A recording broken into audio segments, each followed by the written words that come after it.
Oh my goodness. So finally, the last episode of A Court of Mist and Fury.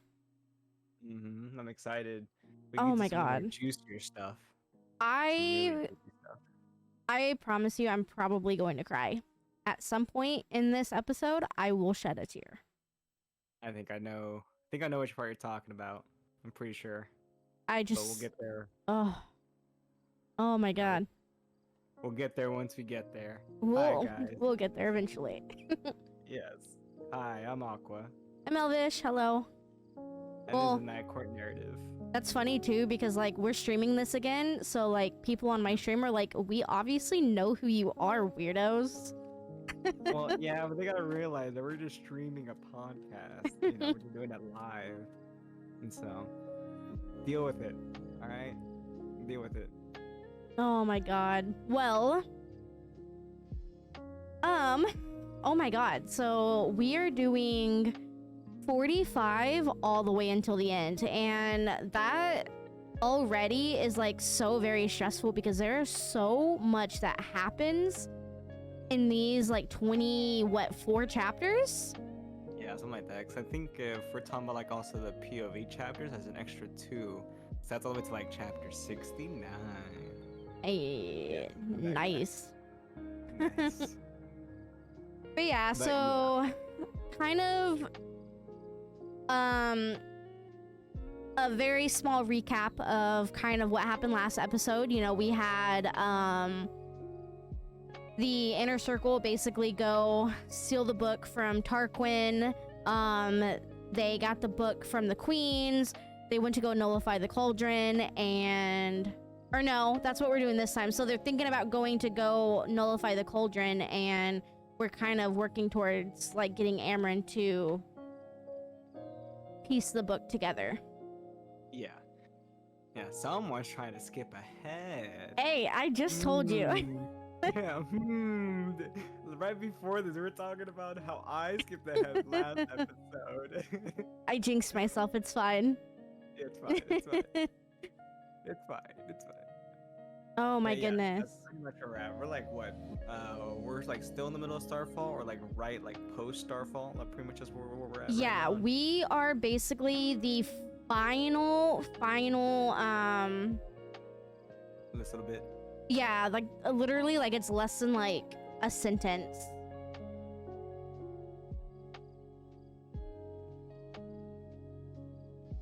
But I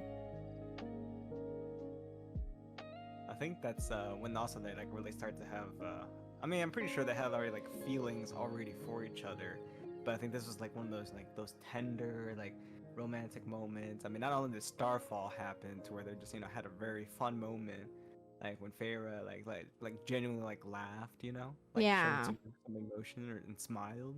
are we also not And going to talk about the fact that our brains just stopped at the exact same time? I know. It's been a long day for both of us. Like, Oh my gosh. it's just our mental pause, just, yeah. But yeah, We're in no. sync. We're in sync right now. This is, yes, I am with you on that. This is like the first time, like we kind of mentioned last time, this is the very first time that we actually see full emotion from Feyre as far as like happiness, laughter, any of that. And she notices it herself. Yeah. I think she also started feeling some guilt too, because not only did that happen, and I think like right at the end of Starfall they had like a little kiss. It's not like a lip to lip thing, but it's kind of like those very affectionate type of kisses. Yeah. I think it's like on the forehead or something. And then I think Feyre started to feel a little guilty because she was with Tampon, but now like she's going for Daddy Ray's. Yeah. But yeah. But yeah, which I'm kind of happy for. I'm all here for, especially how Tamalon has been, things like that. Tamalon. I don't know if you ever saw that video that I sent you of like the animated recap. And what I loved is that person never uses Tamlin's real name except for like the first 1 or 2 times. They're always like Tampon, tea kettle,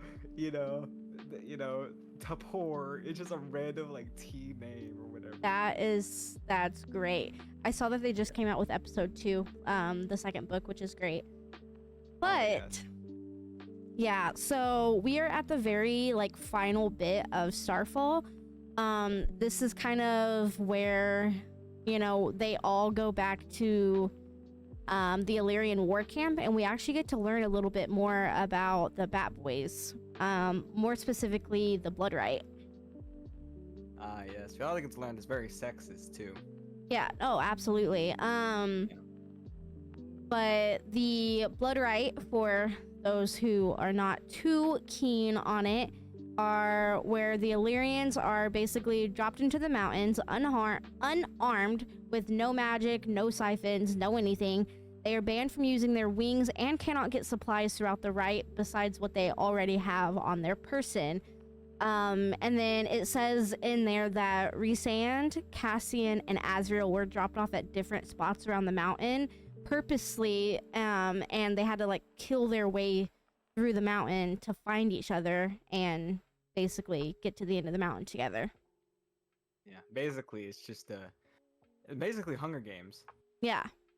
Yeah, Yes. basically Hunger Games, except they don't even give you anything. They don't give no, packages or drops. Nope. Nah, it's just straight off the land. And if you have some family like matters, quote unquote, to attend to, that's the place to do it because Yep. Yeah, it's just like Hunger Games. It's just without the cannons and the supply drops and the ad commercials. Exactly. And the fancy hair. Mm-hmm. But yeah, no, I mean, it's very sexist. There's like, women can't really use swords. Women don't have their wings. 90% of like the rights that women have in other parts of Prythian, or I guess even the world for that matter, they don't matter in the Blood Right or even in the Night Court. Yeah, not necessarily Night Court. Court. Last time, yeah, there's still like some other areas where that's still pretty evident, and I think here, given that they're Illyrian, they have wings. I think Rays, I think it took them like forever to unban or to ban the act of clipping, but like some of the other war camps still practice it, and that he's still trying to get that part like taken care of, even after you're, provided that Rays have been High Lord for a long time. Yeah. Just imagine they still like clip the females. Which, for those who don't know, clipping pretty much keeps them from flying. That's what birds it fly. basically just takes their wings completely. Yeah, took away their flight.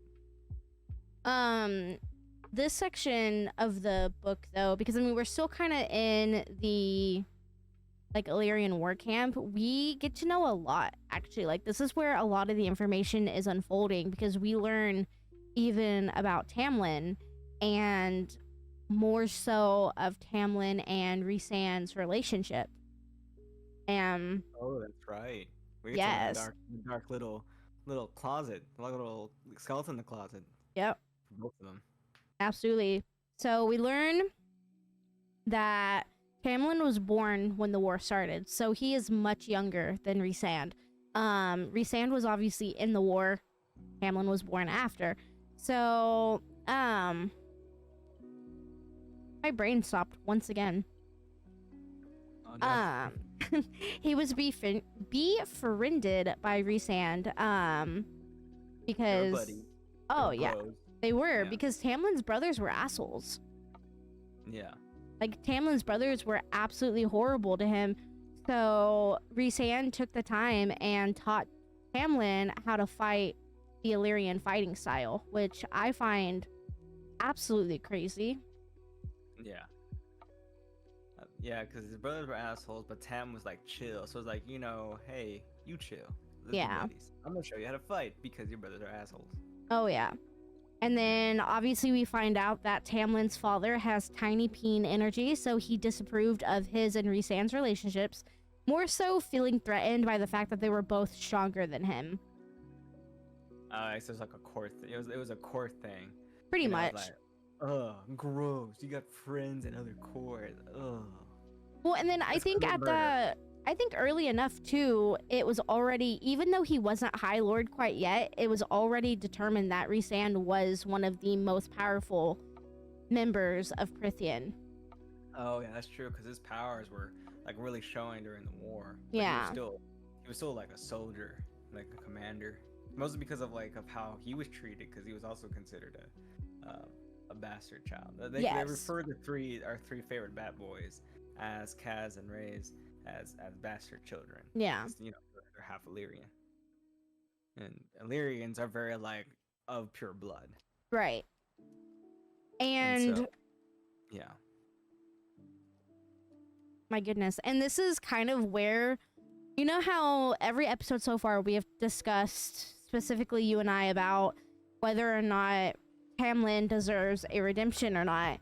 This is kind of the part that is coming up again. Once again, we are on this specific topic. We learn some very, very disgusting things about Tamlin. Yeah. So, like, it's not bueno. it's horrible. Horrible. This is when things get really difficult, because I want to, like, because knowing more about the book and the curse of knowledge at this point, especially now trying to go back and try to be only critical of this specific moment, is that since I know so much, it definitely makes it a lot more complicated. It does. Yeah. But what I come to realize, you know, rereading it and things like that a lot of these issues would have never happened if both of their parents, you know, both Rey's parents, because I'm sure Rey's parents, you know, the High Lords, they were not bueno. And obviously, you know, Tom Tom's, father wasn't exactly the greatest guy either, because you can tell from like the previous ones, you know, the whole tithing thing, you know, and the other things like that, and the ironclad rules and so on and so forth. Oh, you know, absolutely. I can get some of the rituals, like the seasonal rituals, like we're gonna do this so that the we're gonna pork, that way the magic goes back to the land, you know, things like that should be fine. Very tribal and kind of ritualistic, but you know, fine. But some of the other stuff, it just seems like a little much. And he's even said like that's how we've always run it. That's how that is the family business. Ain't gonna change the family business, sort of thing. If that makes sense. Yeah. And so if only Tam, you know, was not the same, and I think, you know, if the Illyrians weren't so, you know, hard set the way how they were, I think a lot of issues would not have happened. Yeah, no, and I agree completely. And this is kind of where it gets hard for me too, because, you know, I agree with everything you said too, but giving context about this very specific thing, like, okay, so for context for everyone, Rhysand's mother and sister were traveling to the camp where Rhysand was training, and he agreed to meet them halfway. Unfortunately, he did end up getting caught up in all of the trainings and everything, and was unable to actually meet them. Tamlin told his father and brothers where they were going to be, so his brothers and father went and quite literally butchered them, decapitated both of them, put their heads in boxes, sent their bodies down the river, and Tamlin kept the wings as trophies. And this is where, I mean, Feyre has seen their wings in his study before. Has she? No, I think she went. I think. Well, I don't know. I don't remember that. Did she? I believe she did. Well, I don't know if did they actually go into Tamlin's study, now that I think about it? And during her time there? Oh yeah, multiple times. That's where he kept taking her every time she would come back from the night court, and he would interrogate her. Yeah. And then obviously to finish the context, I guess,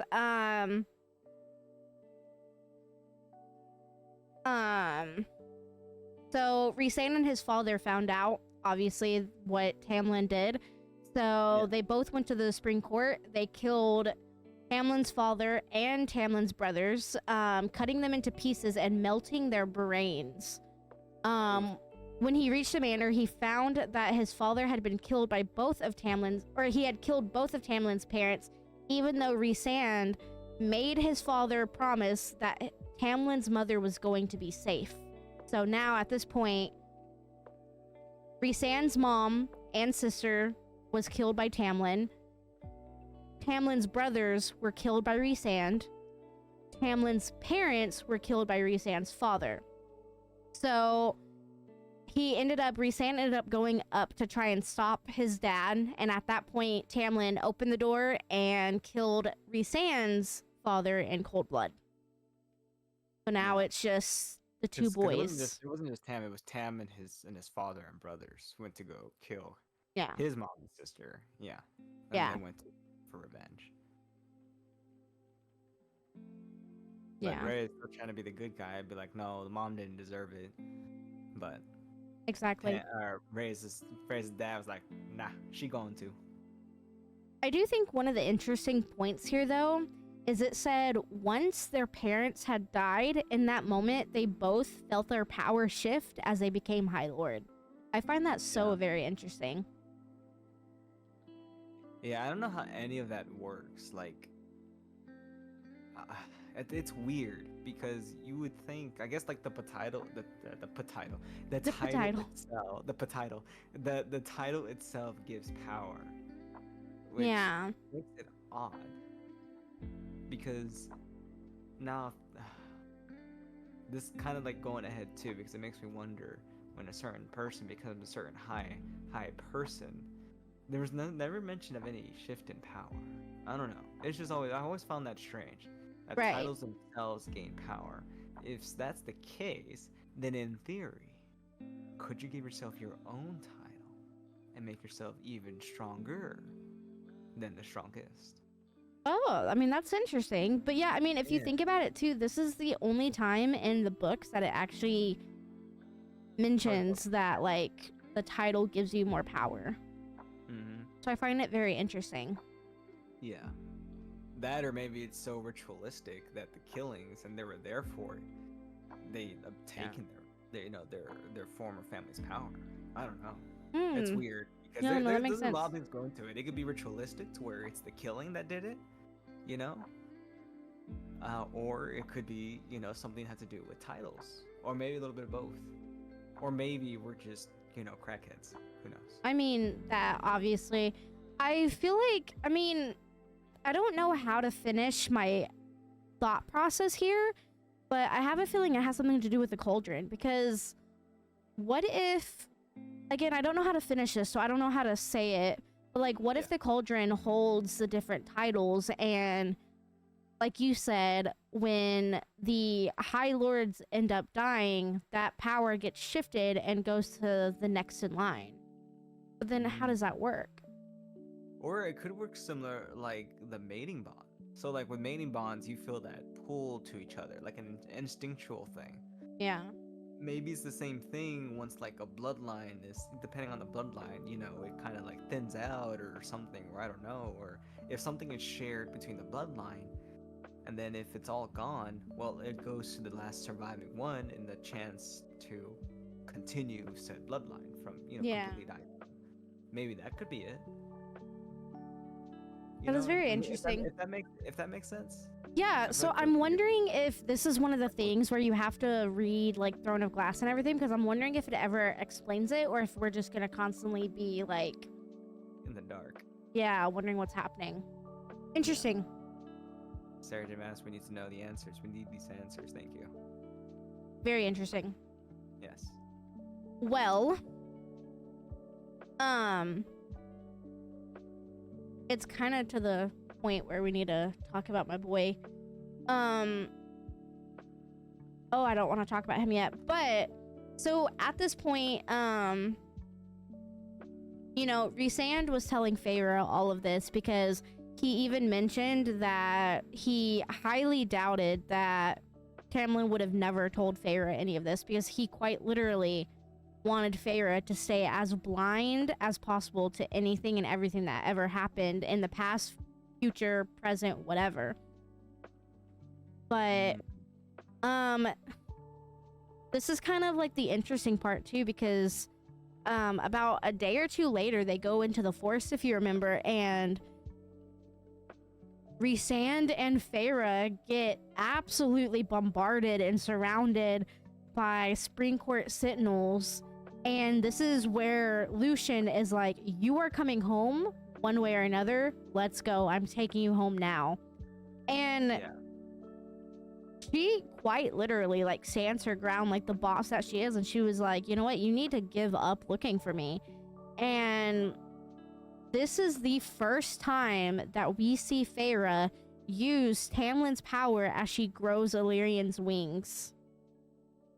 Oh, that's true. And didn't she also winnow again as well? She did, you are correct. Yeah. And then even the bossest of boss bitch moments, she quite literally tells him that the human he once knew died under the mountain.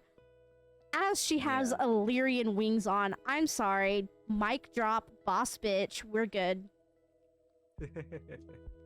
Yeah, she doesn't want to be a High Lord's pet. Exactly. Like, the Z over the head snap, that's all we have right here. Like, she knew what she wanted. I just feel bad for Lucian because he's just like the homeboy just here as the messenger. Unfortunately, but no.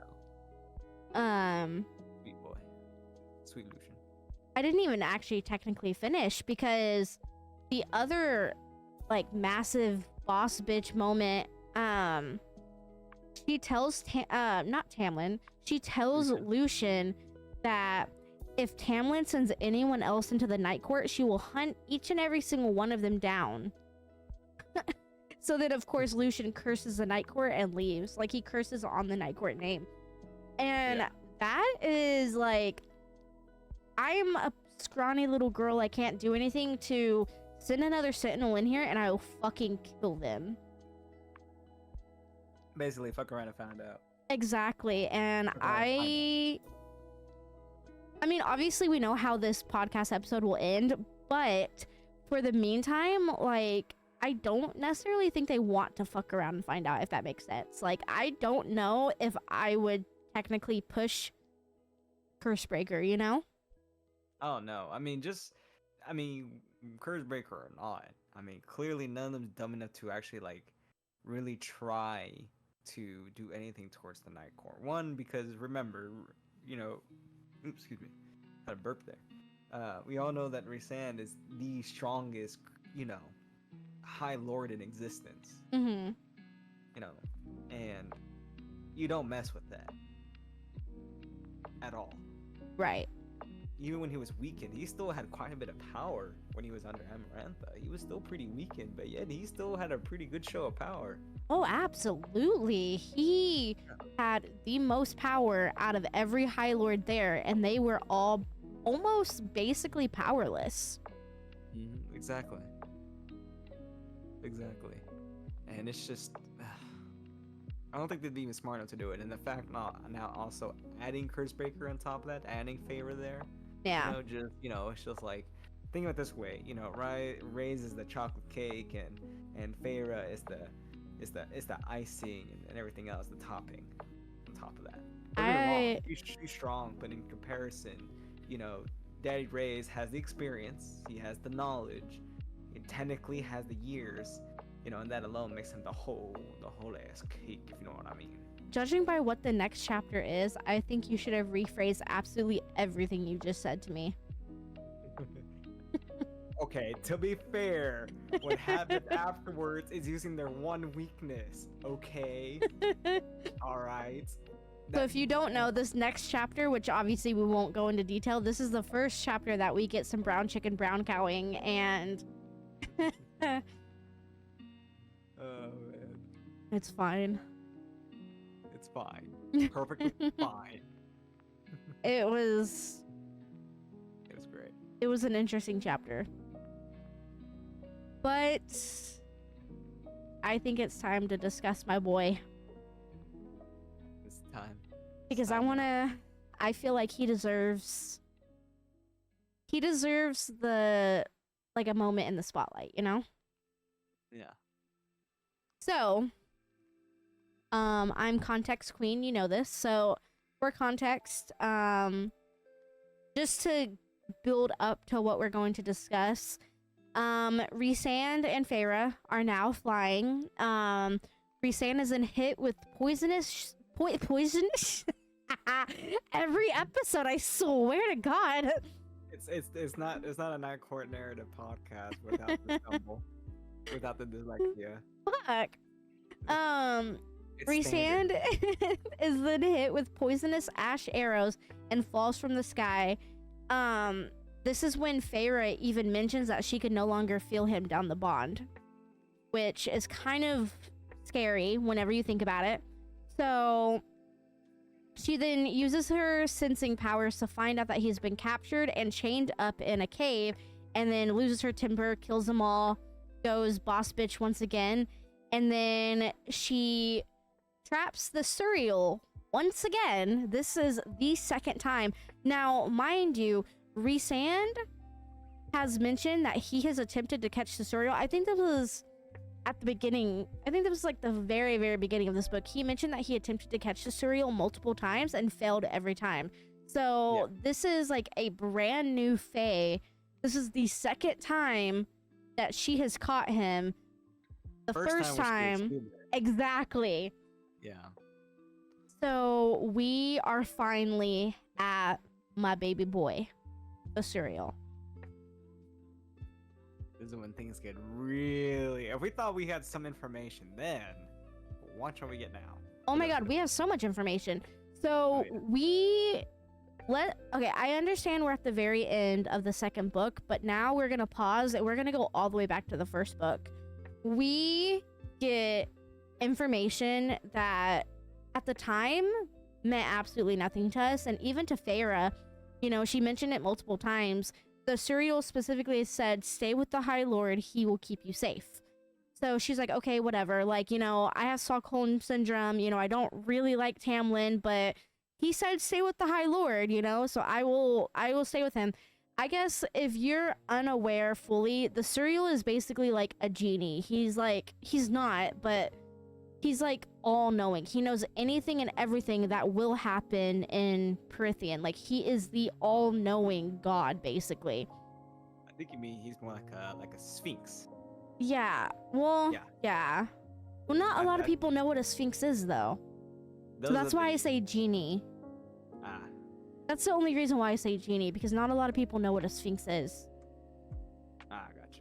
But, you know, he mentioned stay with the High Lord, he will keep you safe. He even mentioned in the first book that he would cast a shield. Now, not knowing anything about the other High Lords, that information means absolutely zero. But if we go specifically through the final book, obviously we're jumping ahead 3 books. Rhysand is the one that shielded Feyre the entire time. Like, I'm not just saying like during her pregnancy or anything like that, but like during the entire time, like there was always a shield to kind of mask her scent to keep her away from danger, and like you would have never known that. But going back to the second book, she finally catches him. He again yes.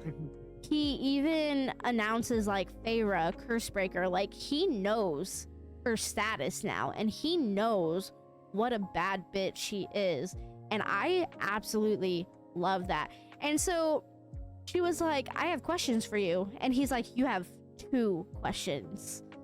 And let me just be real with you, she asked like 10 questions to him, and he never once got irritated and was like, you know what, that's enough, I'm leaving.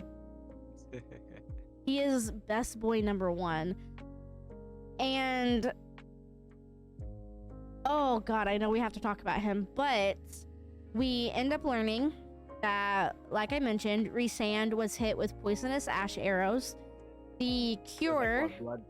Bloodbane, correct. Yeah. The cure for Bloodbane is Feyre's blood. As he said, a few mouthfuls.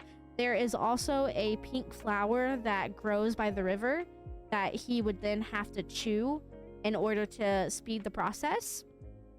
But when we find out about the pink flower, the Suriel kind of drops like the biggest bombshell out of the entire series up until this point. And he says, and I quote, "If you wish to save your mate's life..." And Feyre obviously hears that and cuts him off. She's like, what did you just say? and the cereal kind of like looks at her, and he's like, what are you on about, weird one? And then literally it was like, you did not know. And Pharaoh was like, say it. And so he was like, the High Lord of the Night Court is your mate.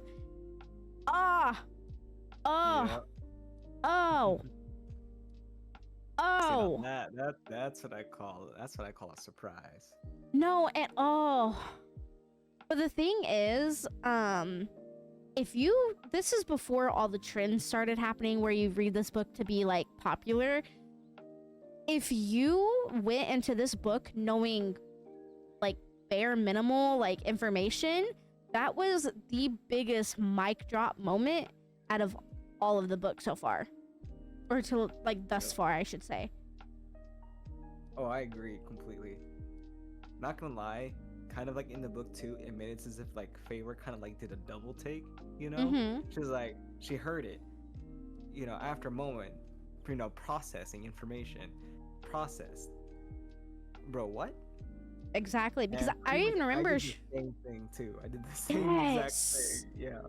Yes, I had to reread that section twice. I was listening to it, and all I had to do was just double click to the left, and there it was, right there. Yeah, I had to reread it twice. I was just glad that was written out that even she had to take like a few moments to be like, wait, hold on, what did you just say? And it's crazy too, because even in the book, Feyre's like, mate. Like in her head, she's like, mate. Rhysand is my mate? Like, she's like, what the hell is happening right now? And I like how if you pan over to the cereal, he's just over there, arms crossed, legs crossed, sipping on tea, pinky in the air, grinning from ear to ear, not doing a single thing, not having a single care in the world. He's just there. Yeah. But what I thought was funny too is that he didn't know that she didn't know. Because in his defense, he did tell her, yes. Yeah, but the thing is like, but he knows that he didn't give out that information because when she first got the information, it could easily be pointing at Tamlin. Yeah, because he's very cryptic, and she even mentions that, like, please do not be cryptic this time. Exactly. So obviously, when she was thinking stay with the High Lord, she just think, oh, just for that moment, not for like a whole long-term thing. Right. So she stays with Tanaka, and I'm thinking that's exactly what the Soryo means. Tanaka? Yeah. Say what Tonka takes. Oh my god, I heard it, but I didn't process it until it was like a few seconds too late. You pulled a Feyre. That's what you just pulled a Feyre right now when she heard mates. But given that the Sorial is so cryptic, his information could be easily misconstrued. It takes someone who's like really like wise, but then absolutely. Like even that first set of information, I don't think she's never like face to face with Reyes. I don't think, because that was like before. Oh, exactly. She didn't. I don't think she's ever you said.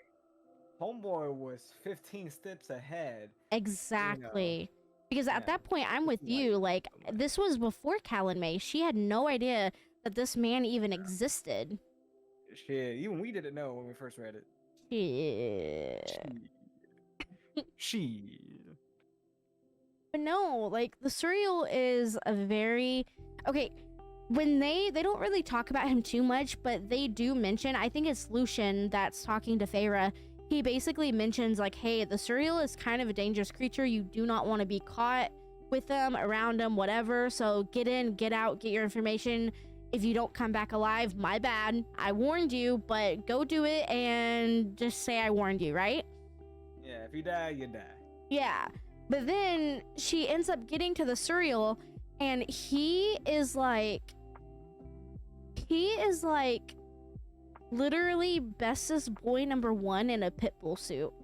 He is the absolute biggest sweetheart in the entire world of Perithian, and I will do everything to give him head pats because he is absolutely amazing. And bro, the man is tall, dark, and bony and click clacky with deadly teeth, and you're over here thinking like, he a good. And it's like, that's my dog. It's like, yo, your Hey, a dog good bite. boy. No, he does. That's you. That's you. It's like, hey, your dog bite.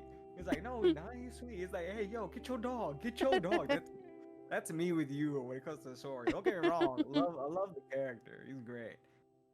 But girl, the the boy looks like a demon.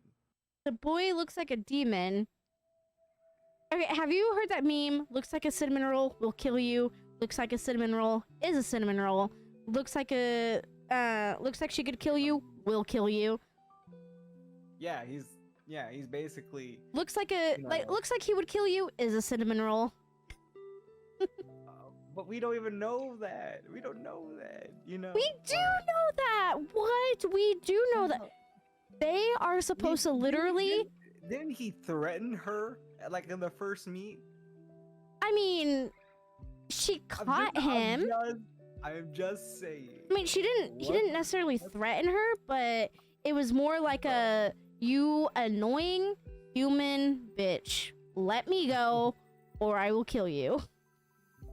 It was more like out of annoyance and not out of like, this is my power, I'm now a horrible monster, rawr. It was more like a, really? This is something that really had to happen out of all days today? Really? You know? Oh Fuck. man. You know, that begs another question. Just to further go off the rails here. How does the Soriel know at all? Not to mention, there's more than one Soriel. The Soriel is just a race. That's not his name. Yeah, yeah. Yeah, that's another big thing we have to figure out. And if we think of it this way, Lucian has been the only person who actually knows how to catch one. Because think of it this way. If everyone knows how to catch a Suriel, if they have the ability to give, future sight information, or, to give very vital information that could be helpful, because every little bit could help, you never know. Someone who's smart enough, or, or clever enough, they can easily figure it out. But you have to admit that not only is it okay, sure, Feyre caught it, don't get me wrong, she has that, right? Yeah. Lucian has known how to do it properly. Right. Wow, so that raises a lot of questions. You see what I'm saying? You see what I'm cooking? See what I'm cooking here? But then, okay, I still have a theory, and I mentioned this in the first episode. I have a theory that I can't tell you. I mean, there's two of them, technically.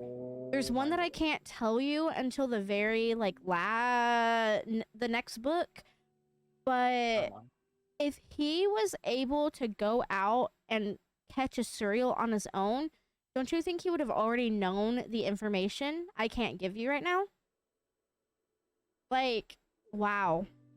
Well, think of it this way too. It would only be based on the knowledge that they want to know. For the most part. Yeah, that is true. Okay. The Suriel will give you the quote-unquote answer that's both can be related to the situation, but at the same time may not be for that time frame. Because technically, the Soriel gave information that's relevant to that time frame, but it was meant for the future. Because if you also think of it this way, this is me with my billboard, with my poster board in the back with all the strings and post-its and pictures and mugshots. If we think about it, technically, he gave information for both things because, he told her to stay with the High Lord. Okay, whenever the High Lord went to go off to go do his thing, she went after him because she was also a rebel. So in a way, she was also instinctively, or whatever you want to call it, accidentally following the Suriel's orders. Yeah. Or Suriel's suggestion, which then got her to meet Daddy Raysan. Which really I can what see that was meant for, but at the time, obviously, she thinks it is, I'm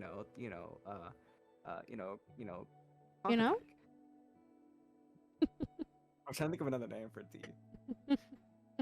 It's just more fun, just thinking of random names for TanCon and things like that. took you a minute. Yeah, it took me a minute. Well, But you see what I'm saying, though, right? yeah.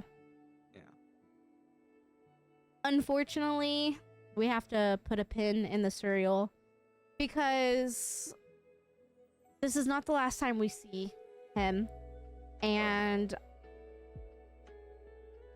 yeah, no, I'm not gonna get emotional. So we're gonna put a pin in that, and we are going to come back once we finally meet Cereal again.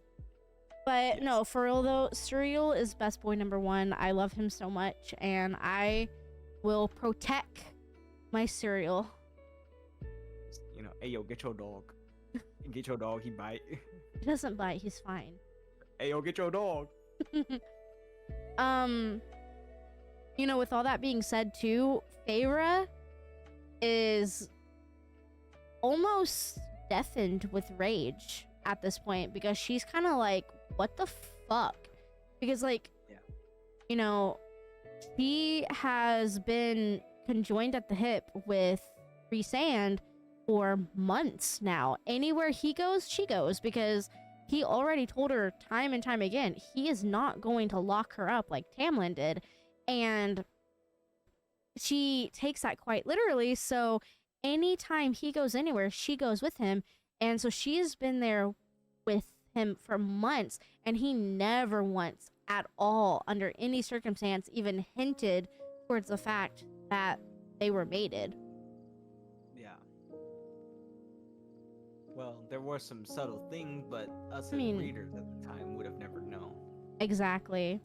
Because one thing that it is mentioned that obviously is that, well, obviously now it's evidence, and obviously they confirm it, is when under the mountain, Yes. you know, when they were like what up in that like outside up in the tower when they were talking to each other, you know, before he was about to, you know, go away, you know, he felt like oh my god. You Yeah. know, he did that whole "that's so Raven," you know. This shows my age, but basically it just shows them like, oh, like gasp, what just happened? Yeah. Oh, I see. We're mates, but I'm not gonna say Jack Diddley Squad right now because I'm trying to figure out what the fuck is going on. Exactly. Well, the scariest part is too, you are very much correct about everything you just said. However, it happened a little bit sooner than that too, because That's true. 'Cause it he was disrespected me beforehand.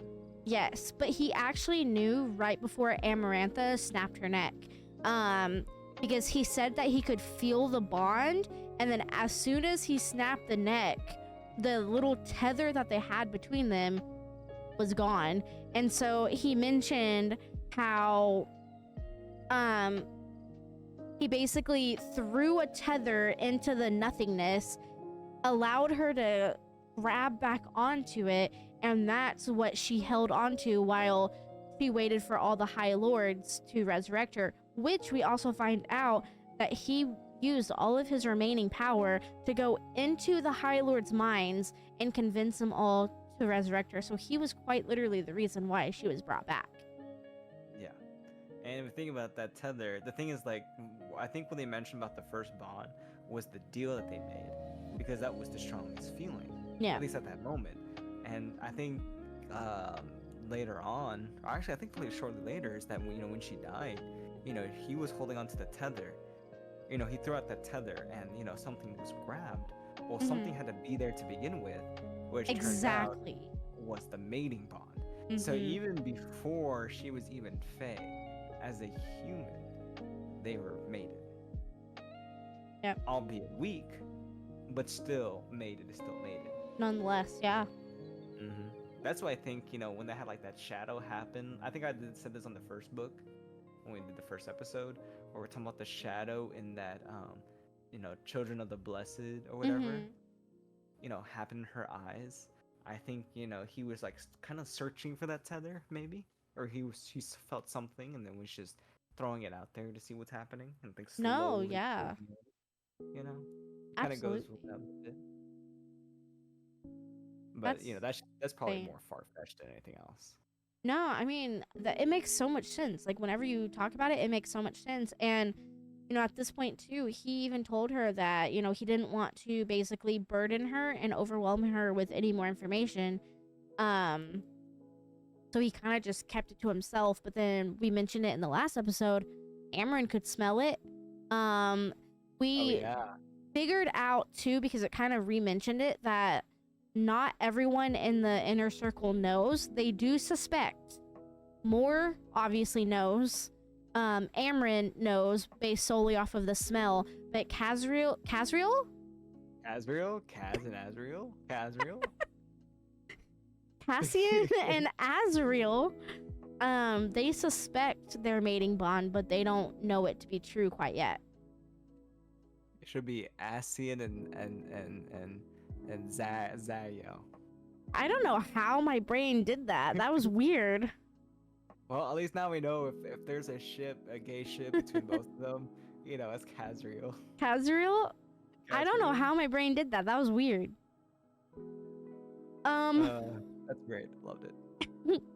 So, very unfortunately, this is actually the part of the book that I hated. I'm just gonna be so real with you. I just did not find a point in this part of the book, only because of the attitude, but I think it was Feyre, more for her defense is because of the lie or the lack of honesty, But you know what? I kind of agree with you too. I really did not like the attitude. I mean, okay. All right, we're giving everyone the benefit of the doubt. Okay, I understand that. So, giving her the benefit of the doubt, I wonder if it was just out of pure shock. Not that she was necessarily... I mean, she's upset because she's kind of going through the 7 stages of basically, like overwhelming.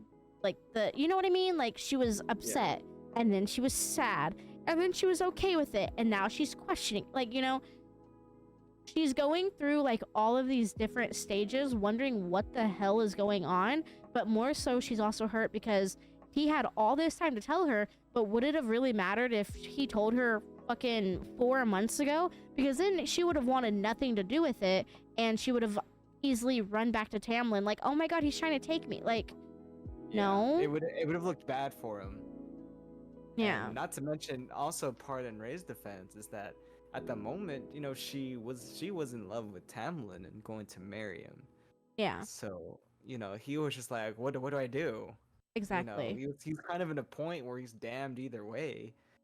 He was trying to choose the path where she suffered the less. Exactly. I know that's more of a guy's point of view, but come on now. Would I think if he had told her so soon, would have changed a lot of things, and I don't think for in a good way, because then it would just show that his intentions were only because they're mates, not because okay, sure, part of his drive was because of his mates, but he wasn't trying to push that. He was just trying to push for her well-being. Yeah. And if her knowing that they were mates so soon, it would just invalidate everything like he was trying to do that was genuine. Which, I mean, he was doing everything genuine in the first place, but the pretext for him would have been the same, but for her would have been different. Exactly. Like, oh, you're just doing it because you're my mate. Oh, because it's a natural, instinctual thing. It's, chemicals in your brains, Yeah. things like that. And I agree to that too, because I mean, he gave her time to get over the fact that basically what she had with Tamlin was absolutely fake, but then also to befriend him and the inner circle, and then sort of figure out that she does in fact want something with him. So he was able to build an actual relationship with her rather than just saying, oh, well, you're here, you're stuck with me, so deal with it because LOL, you're gonna be my pet and I'm a High Lord. You know what I mean? Yeah, you're my mate, you're mine, end of story. Right. Even though he'll never be like that, but it'll always be seen like that in the very beginning.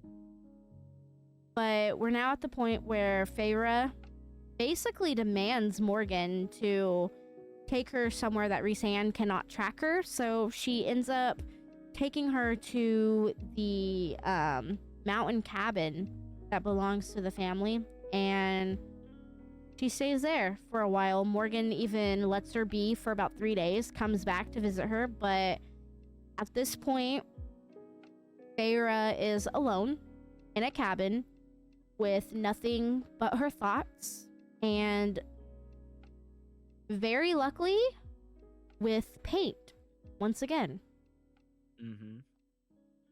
And that's something I actually want to talk about if we can for a minute. I mean, I guess. No, I'm kidding. But Okay, yes. so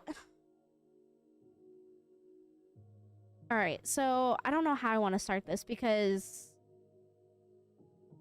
yeah, so I'm just gonna start. I'm gonna just rip it off like a band-aid. So you know that Feyre absolutely adored painting. She loved painting. She loved everything about that. Once she was under the mountain, painting was kind of taken away when she died, and it just reminded her of anything and everything of death. And even when Tamlin would try and give her paints, it wasn't more so along the lines of, you love painting. It's just, here, do it, shut up, I gave you something, be happy. And so she hasn't even painted or even thought about painting up until this point. I mean, she did mention at one point that she did in fact find a way of how she can finally paint Rhysand, which was kind of her wake-up call. But when she gets to the cabin, she finds all of these paints, and then she goes absolutely crazy and starts painting everything about the inner circle, including their eyes, all over the walls. Yeah. That's the part I want to talk about. How overly... Okay, now I know this is where we're going to be split. I understand there's going to be some people who agree with me and some people who do not agree. Either way, how overly disrespectful is that? Like... Okay, so like painting the whole house thing? Yes, because like Rhysand and Morgan has had this house for like 5,000 years. This house has been in the family. Like Rhysand and his sister were in this house when they were growing up. Rhysand and Morgan were in the house growing up. They go to this house every single, or like this cabin every single like holiday, whatever. So this house has been around for a very long time. Feyre gets there for the very first time just so that she can get away from everyone, and she immediately starts vandalizing the entirety of the cabin without without even... Now I understand, okay, I get it from like the reader standpoint, like, oh, like she's being decorative, oh, but like if you think about it from like another standpoint, like this family or this cabin has quite literally been in this family for over 5,000 years. And this one girl that has only been a part of the inner circle, I want to say maybe, what, 3-4 months now, just goes inside, completely vandalizes it from quite literally floor to ceiling, and then just kind of like, oops, I just drew everything. Like, that is so mad disrespectful, yeah? Or am I wrong? Like, I don't know. I mean, I guess I can kind of see where you're coming from, giving that direction, you know? Because, I mean, how would you feel about it? Like, okay, so, like, if this has been your, like, whole sanctuary, like, if this is the place that no one knows where this cabin is, except for the inner circle, except for, like, friends and family. So, this is your one place to come whenever war is finished, whenever you're going to battle but want to break, whatever the case, and now you're coming in and the home you once knew is forever changed. The only thing I can think of is that maybe they'd probably be okay with it is maybe because magic, they could just they could easily like bring in food from wherever, just teleport food. I'm pretty sure, and they're able to clean clothes like immediately because Reyes has done it before. He's done it under the mountain. He's done it more than once throughout all the books. He's done it more than once where he just like snaps his fingers, yeah, and everything's clean. So I think the reason why it might not be that big of a problem, because he could just do the same thing. Instead of it being closed, it's the walls. Yeah. The paint would just come right off, with magic, because that's the answer to everything. That's why I think that maybe it's not really much of a problem. But if there was no magic involved, that'd be a lot of scrubbing. Right. And then that's the thing too, like that kind of makes you wonder about what, like, okay, so it mentions that she drew things about like what they've told her so far, like Amren's life, Morgan's life, she even started drawing Amren's eyes, all that, so on and so forth. But when Morgan finally comes back after the 3-day, like, stay away, she comes in, and if you remember, she's like, oh, you painted.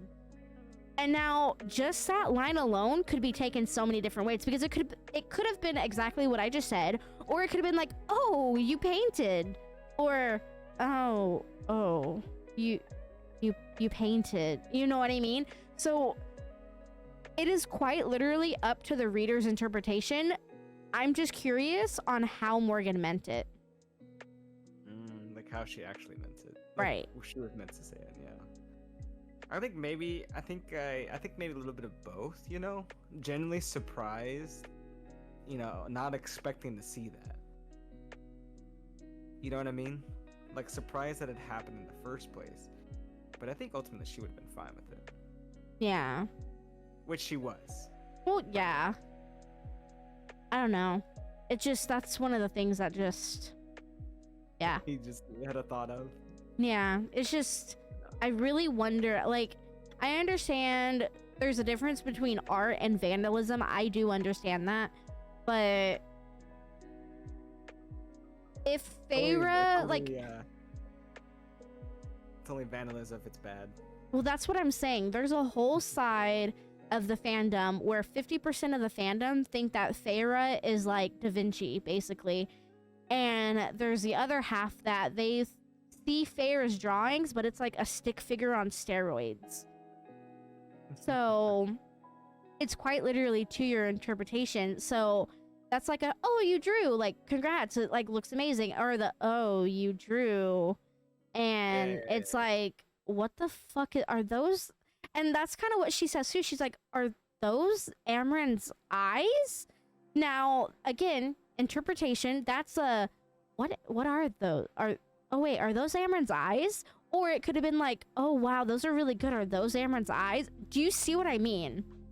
Yeah, just the way how the wording is kind of in the middle. Exactly. So it is quite literally how you take it, and I don't know how to take it.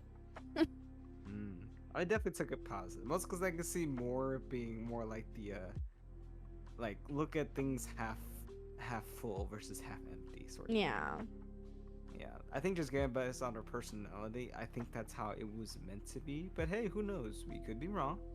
Right. You know, there is, you know, there is the potential to where it could have been. She was like, oh, yay. Yeah. You know, and maybe she was like that at first, but then after a while, it's like, it kind of grew on me now. Yeah. Well, eventually it grows. Right. Yeah. Well, kind of putting a slight pin in what we're discussing, because we're about to go right back to it.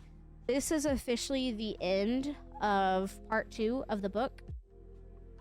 This is where part 3, the House of Mist, comes in.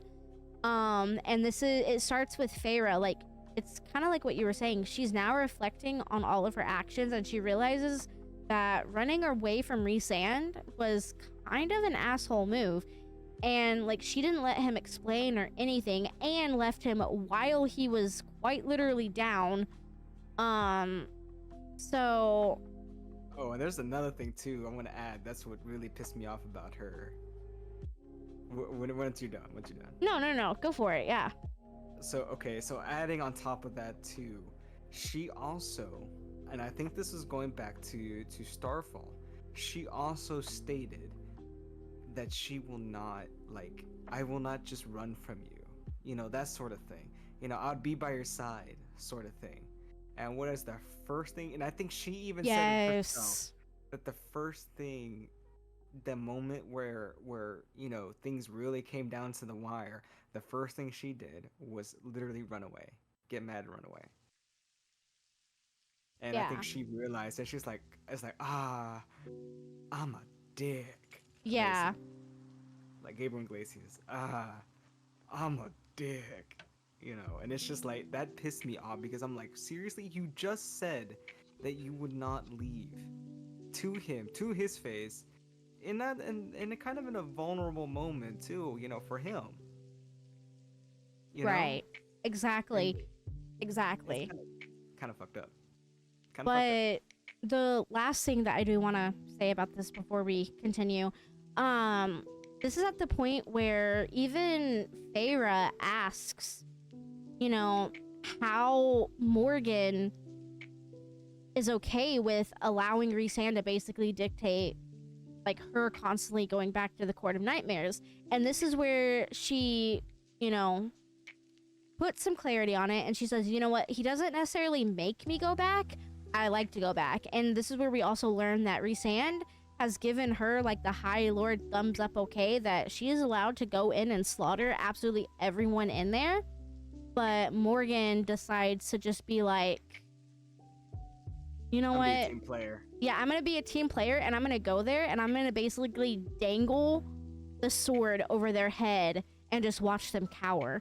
And so that kind of, I think, put a little bit more into perspective for Feyre, because, like, Rhysand is not an asshole like you think he is. Not saying that she thinks he is, but, like, Rhysand is not that big of an asshole. Like, he has done so much. Yeah. But He can still be both the High Lord, but still also, like, he can, I wouldn't say, like, give out commands. I mean, he does. But the thing is, there's a lot of trust built in with each other, and a lot of respect that they do it anyways. Right. And typically, Rhysand, he's not gonna be, you know, completely crazy about it. Like, he's not gonna make you do something that he wouldn't do himself. exactly. But he just needs someone else, you know, to help him take care of it, basically. Right. It's the equivalent of him, like, asking for help, if that makes sense. Absolutely. At least that's how I see it, you know, in terms of how the relationship is, because that's kind of what you kind of get at. Yeah. Because the way how they are, I mean, not only Moore is like his last relative family, because, you know, Moore is Reyes' cousin. I mean, quite literally, she is the only one left of the family, because absolutely everyone has been slaughtered by Tamlin and his family. Yeah, by, you know, Tanaka and the family. I like that one. But still, though, but even then, like, with Cassian and Azriel, like, they build the rapport, they made a family within each other, which is why they trust each other. They trust, you know, each other's judgment. And he's more than happy to, you know, if someone has a problem, he's more than welcome, or, you know, he's welcoming to the fact and to the motto, call me out on it. Right. And they have, because he's also admitted that sometimes I made bad calls, and Well, some, you know, and they would tell me. 'Cause yeah. I think they were skipping ahead on that part a little bit, but even just by gathering context from, like, the relationship so far and the information we've recently just gotten, you can tell that that's kind of how they are. Well, and That then, makes yeah. sense. No, absolutely. And then, I know we can't discuss it yet because it does happen in the next book, but in the next book, too, it does come, like, apparent that that's exactly how Rhysand is. He is not the type of person to be like, I am High Lord, bow down to me, or else. Like, he is not that type of person. He's like, hey, like, I know I'm High Lord, but, like, I'm just a man like you are, bro. Like, come on in, you know? And it's, I don't know, kind of derailing from what you said, but then kind of going back to what I said, is kind of unfair for Feyre to constantly treat him like this, because he has quite literally done absolutely nothing to be anything like Tamlin, which is the one thing that she begged him not to be. Yeah, and I think she even, like, kept comparing him, and I think this, like, happened right before to where she kept doing a lot of, like, comments that made it seem like that she was comparing him to Tamlin. Yes. And I think even he said, don't compare me to him. Yes, multiple times, actually, like, to the point where I feel like he started getting an attitude towards it, like, especially the end. He finally, like, kind of, not, I wouldn't say snapped, but kind of snapped at her and was like, do not compare me to him. Yeah, And I think at that that's, point he got annoyed, and then yeah.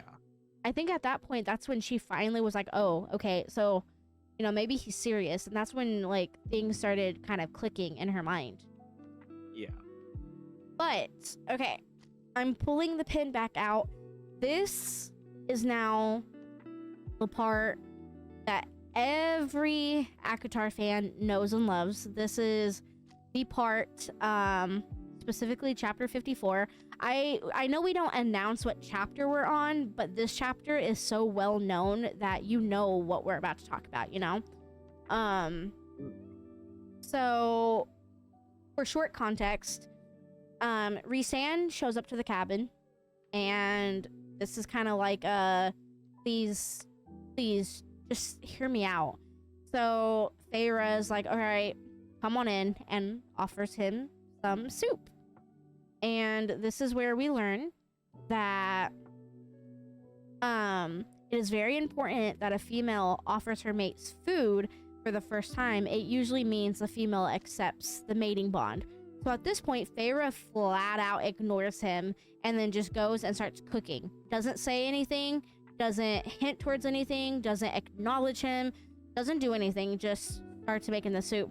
And this is quite literally where Rhysand spills his entire heart out and puts it on the table, and we finally get to see who he is.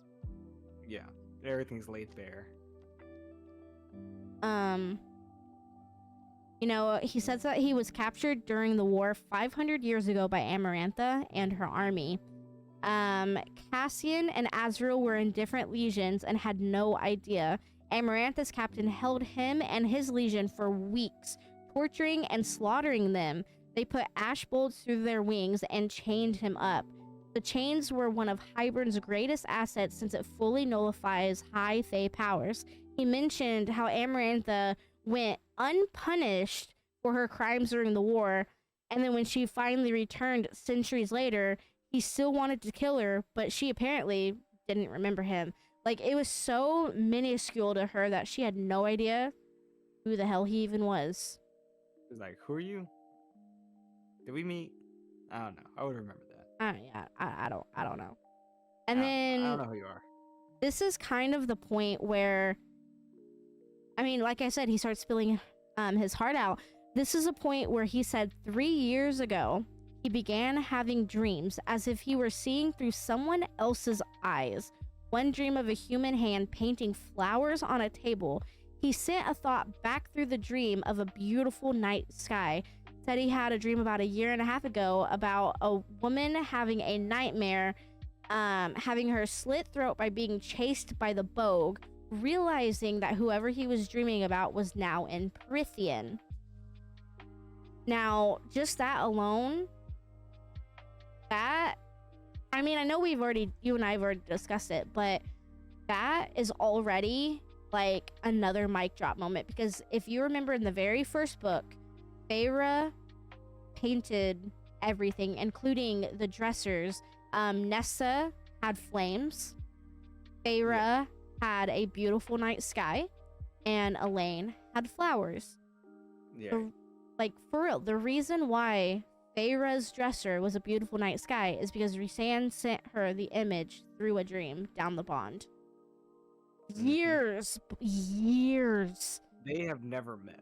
Years before. Even Right. anything. They'd never even known each other. They didn't even know each other existed in the first place. Exactly. No. It's fine. It's fine. If people don't realize like how big that is. No, you know, like the that is impact of huge. that's huge.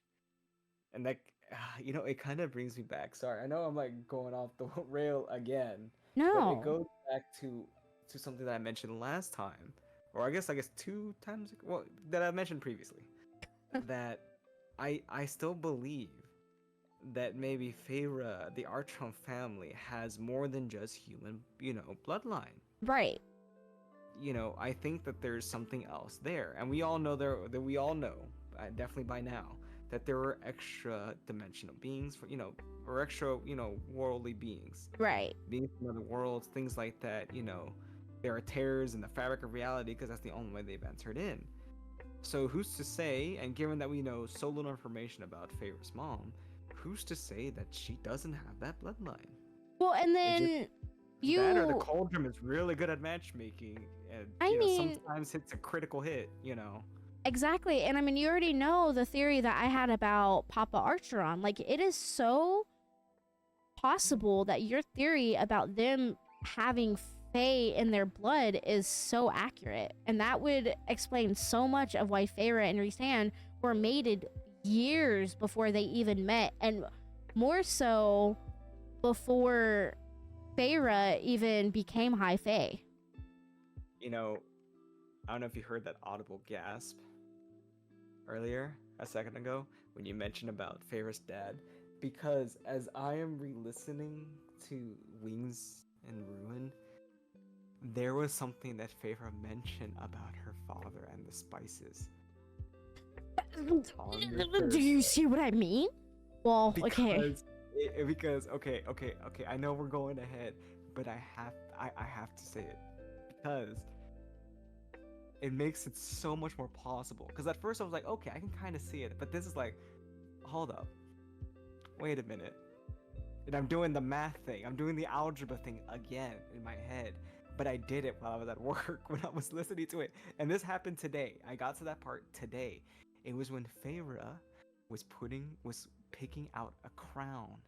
She was talking about the gems because she would go to her father's office. Yes. Because she's a merchant daughter, and she talked about the spices, the amount of different spices from other lands, from far lands. Mm-hmm. And Valoris was all about spices and culture and art and this, that, and the other. Exactly. And so I don't think that Feyre actually met because it never said that she went with him. But that doesn't mean that they were not exposed to it. At some point, the Archon family was exposed to the Fae. I just don't know if maybe, Feyre's dad did have direct connection. I think there's a part of the book I want to get to, and it's on Silver Flames. Because, well, it's either Silver Flames or the end of Ruin. Yeah. No, I think it's the end of Ruin. I think.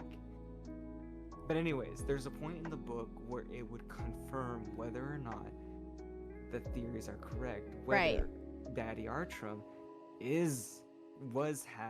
had some sort of connection with the Fae. Yeah. Because obviously he has to do with the kingdoms and things far off because he's done trade with them and from far off location. So it's not like it's not impossible. But of course, it's always good to have some backup to it, Right. You know what I mean? No, absolutely. And I mean, we'll have to put a pin in that because there's so much I want to talk about.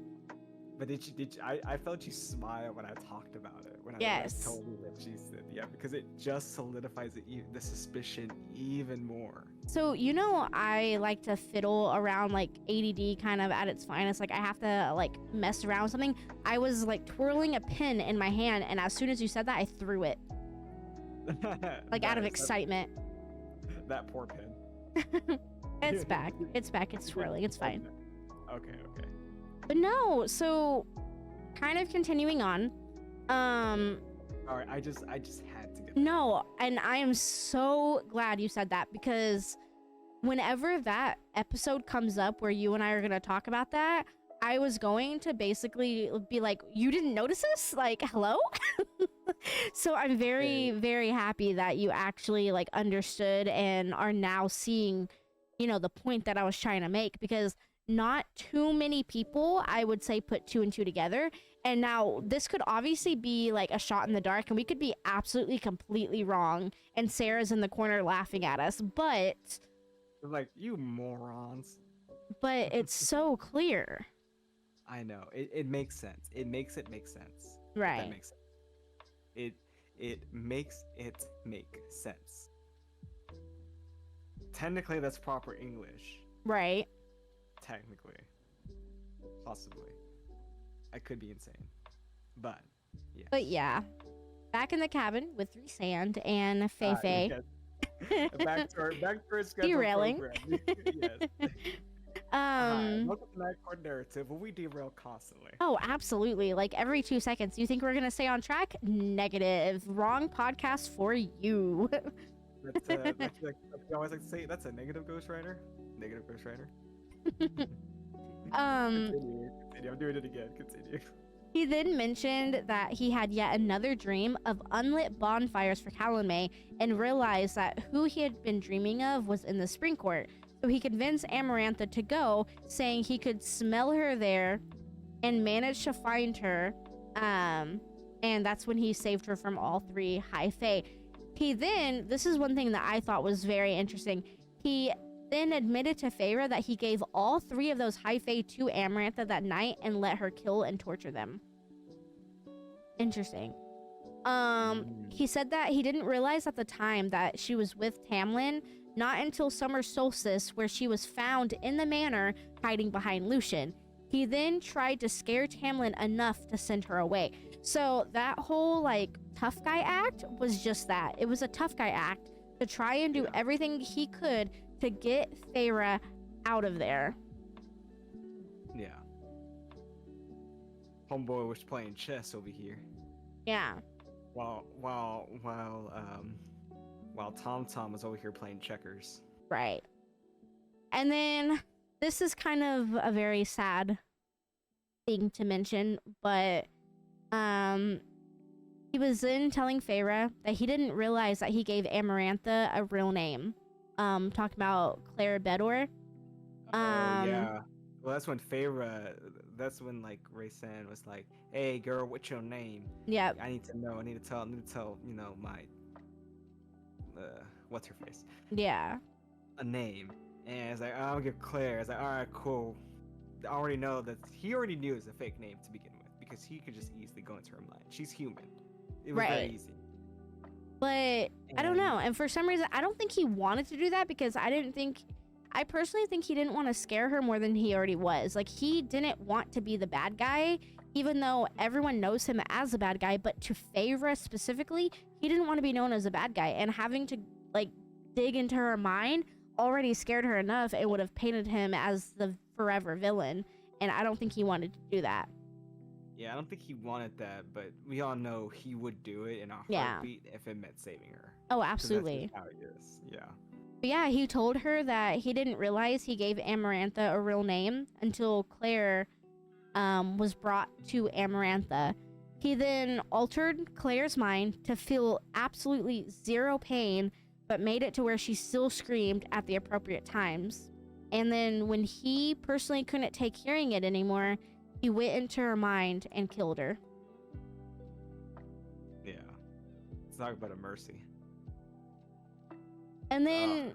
it's just terrible of how Amarantha was. It was. But... oh my god, this is so sad. Oh, I feel emotional. This is so sad.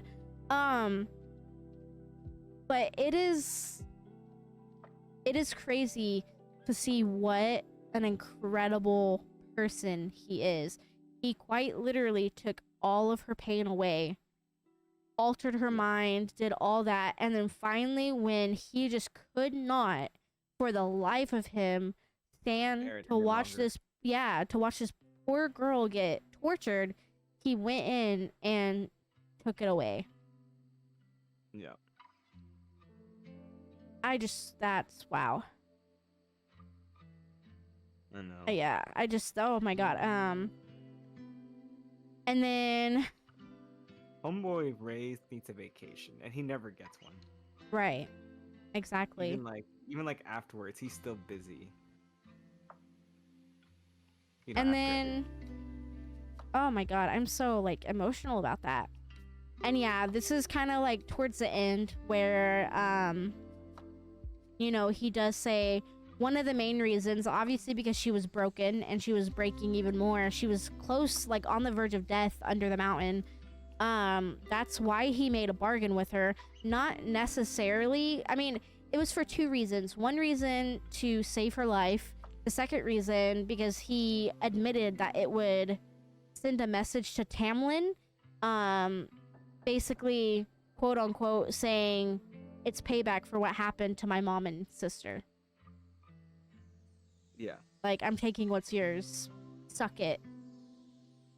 You know? Yeah, a stab at Tamlin. Exactly.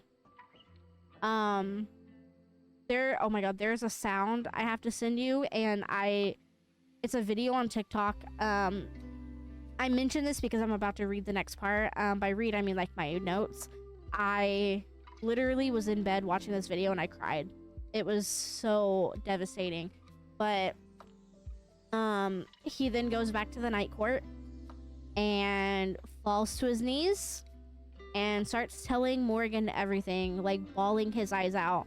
And then he spent the next 3 months thinking that he was nothing and that she was better off without him, but could feel her depression worsening every day. And there's a video on TikTok where you hear a man just crying, and then just this woman being like, I know.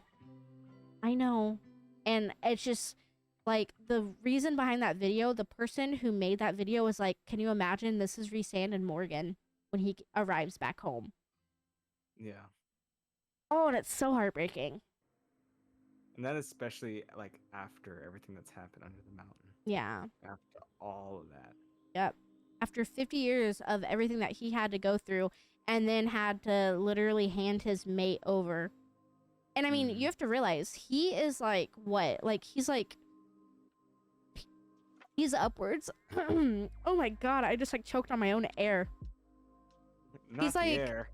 upwards of like 5,000 years old, yeah? So he has searched his entire life for his mate, and he had to just hand her off to quite literally his enemy. Yeah. The person who killed his family. Whose Right. family's killed his family. Right. And not And to then- mention, when he was also came back from under the mountain, that is the first time Moore has seen him in 50 years. Exactly. And that is the first thing that happens. He comes back basically a wreck. Oh, took him- absolutely. And that's why it took so long too. I know we're kind of going back more, but to add more into it, I guess like more fuel to the fire is he took 3 months. Like they had the bargain to where he would have her for like what, a week? Mm-hmm. A week every month. Yeah. He waited 3 months, and it turns out, and I think actually fairly recently, he mentions, or I think just about to mention it, how he needed those 3 months just to basically like to mourn. Yeah. The fact, the depression basically. It's just I just feel so bad for him. Yeah. Well, luckily, at this point, God, I feel so emotional, and it's just gonna get so much worse through the last hour. But at this point, she finally finishes cooking, puts the bowl in front of him, and tells our boy to eat. She officially accepts the mating bond. And at this point, too, she, tells him that she does, in fact, love him. And one of the sweetest things that she has said thus far in the book is that she is honored to be his mate. And when she says that, that is the first time that she felt their mating bond. Yeah, and finally everything clicked into place. Yep. Yep. And then they porked. A lot. Yeah. A lot. An entire chapter, like 7 rounds or some shit. I don't know. Yeah, a whole baguette into the hole of that bagel. I know you did not just do that. I definitely did. I know you did Hi. not. What was an I-Court narrative? I'm cringe. That's like, it's very rare to make me cringe at something you say, and then that did it. This is me we're talking about here. I make you cringe at least every other day, typically. Right. Yeah. Anyways, we finally get the pairs we wanted together are finally together. Right. Except for those weirdos who still want, trampoline and favorite together. And, I didn't want to say it until the time came, but one of the 3 theories that you have been waiting on is finally here. But we gotta do a tiny bit of... We have to continue a little bit more. Okay, ready. So I'm ready. right, like, for real. This is what, like 6 hours in, and you finally get to hear one of them? Crazy. Yes, I know. But this is finally the time where Rhysand and Feyre come out to the court, and this is where or I guess I should say the inner circle, and they say, quote unquote, "We will serve to protect." So they are already like 1000% on board with her.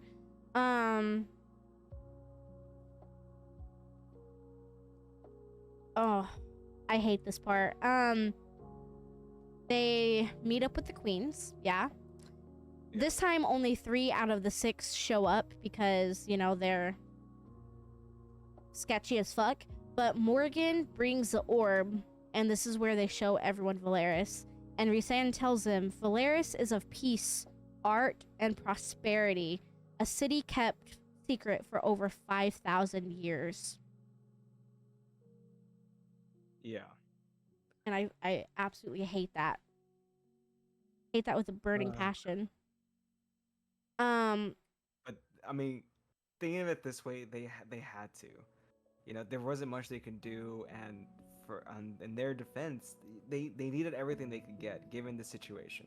Yeah. They had to take the risk. It was a calculated risk. And unfortunately, you know, the queen questioned if this was just a manipulation tactic.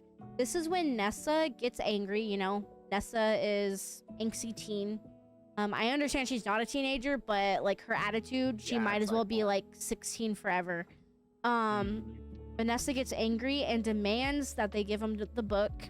The queens leave, basically, all middle fingers up, saying, "Fuck you." But then they, not even professionally. But then they notice that the queens ended up leaving a box on one of the chairs when they left. Therefore, it was the young golden queen who left it. It was the other half of the book. And this is where we also find out too, like, this queen specifically said, like, yo, I wouldn't trust the other queens because remember that 6th queen? Yeah, no, she's not actually sick, so warning.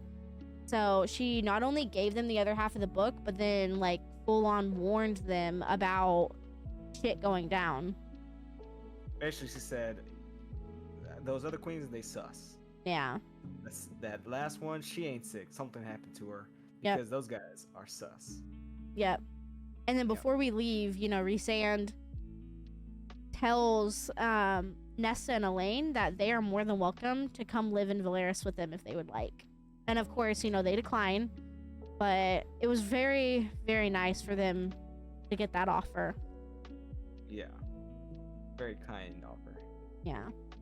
Which I wish they took. Given what we know, I wish they took.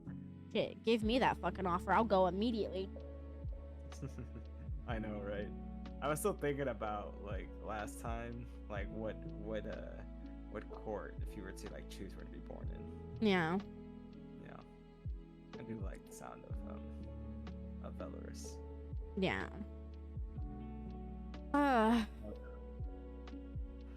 But we have... It makes it heavier after this, even heavier.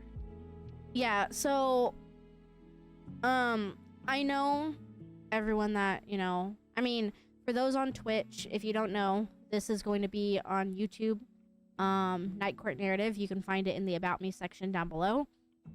But if you are unaware, from this point all the way until the end of this specific episode, it gets heavy. So, warning for everyone. Oh, and in case you don't know yet, spoilers ahead. Oh, I mean, spoilers the entire time, but for sure, spoilers ahead. And I might cry, but it's fine. You know. Oof. So now we are back in Valeris. They give Amryn the second half of the book. Feyre now thanks Cassian, you know, for constantly being there for Nesta at the time, and says she is not like other people. She keeps walls up to keep herself from feeling too much. So we kind of get a little bit of insight on why Nesta is the way she is, even though it's not much. And believe me, when the time comes, I don't personally... You know I'm gonna shit on Nesta when the time comes. So I'm just gonna... I know. I'm gonna put a pin in that. So this is why I said I hated it, because for the first time in 5,000 years, Valeris is now under attack by a horde of Ators. And Hybern soldiers as well.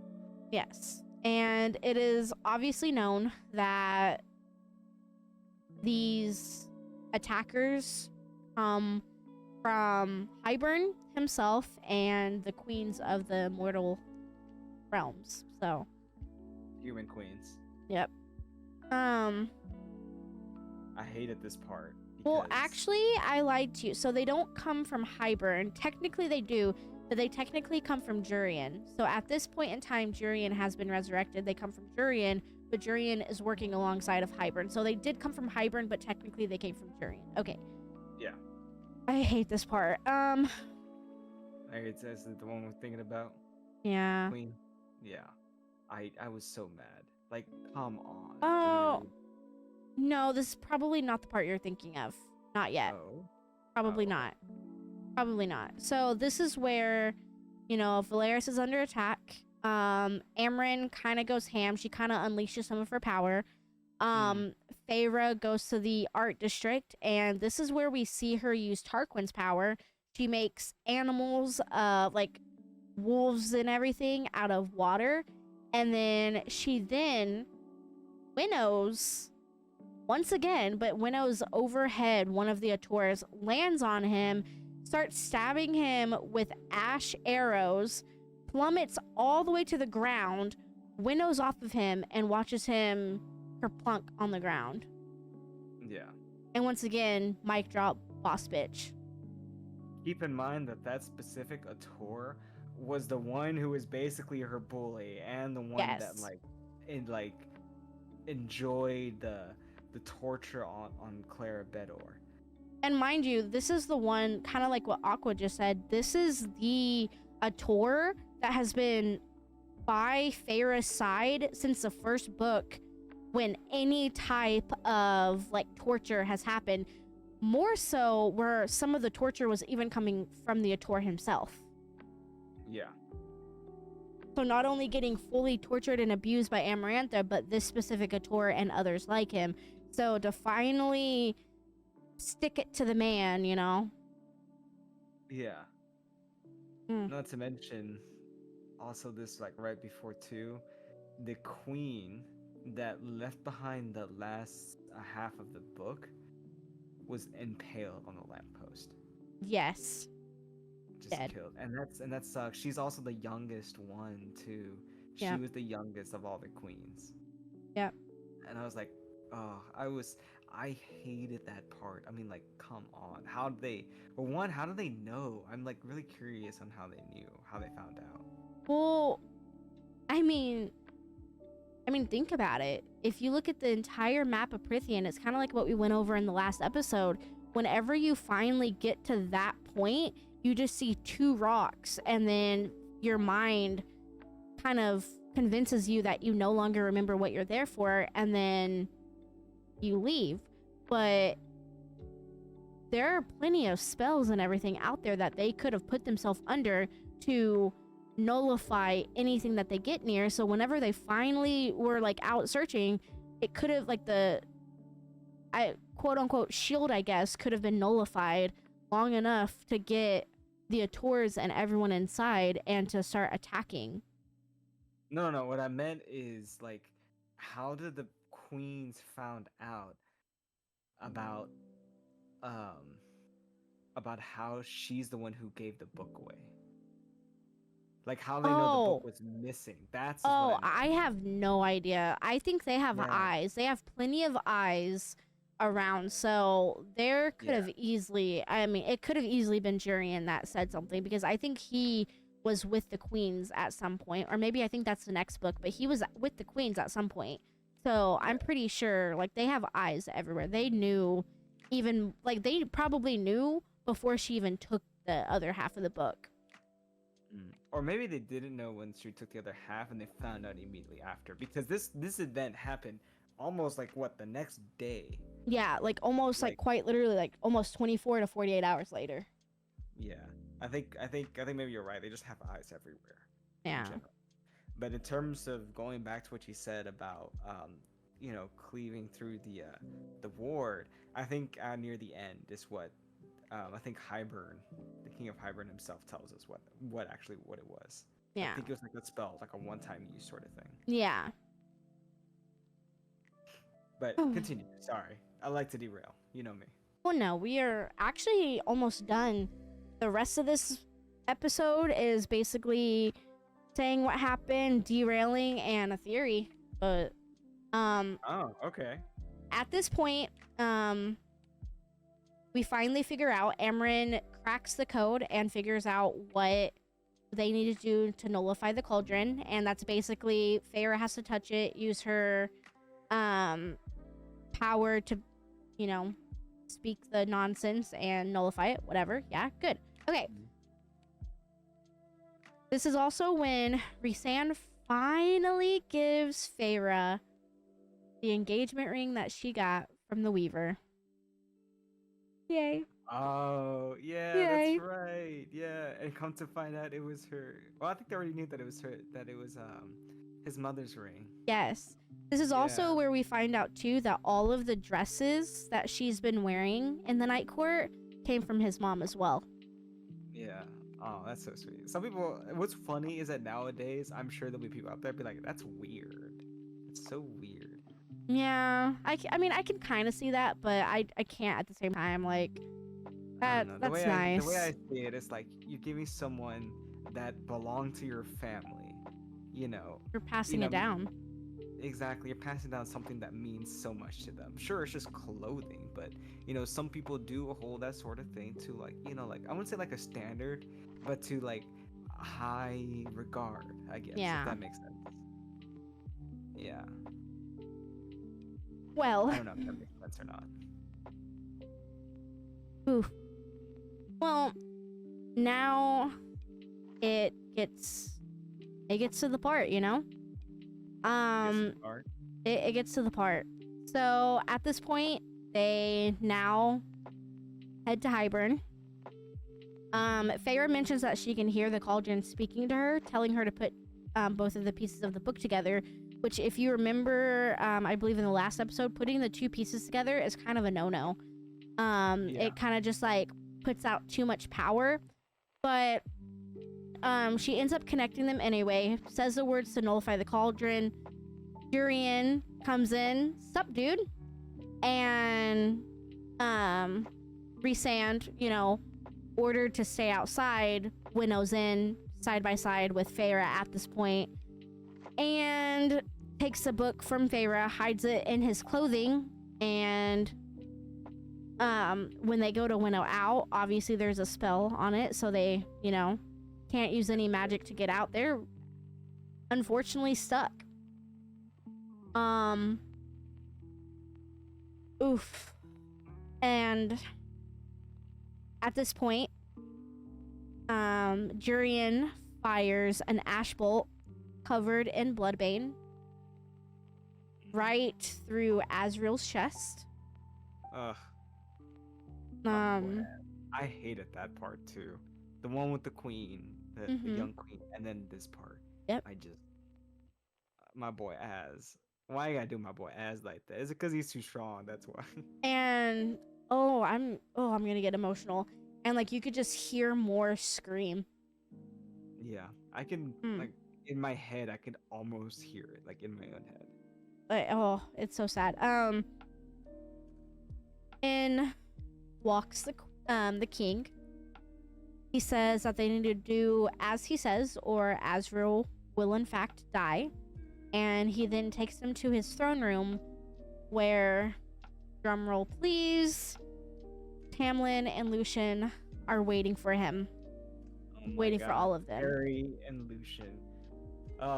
This, I know I'm getting ahead, but this is when I say, screw his redemption arc. How dare you? How dare you? And continue, because you're just gonna literally tell them why. Yeah. Why I'm now like screw Tamlin. I figured like in this podcast, I'm the person that tells people why, and you're the one that derails, and then you're the one that makes me derail, and we go on our theories about it, and then now it's like, okay, well, what do we talk about next? Okay, well, let me, you know, so that's me. Hi. Hi, I'm so the derailer.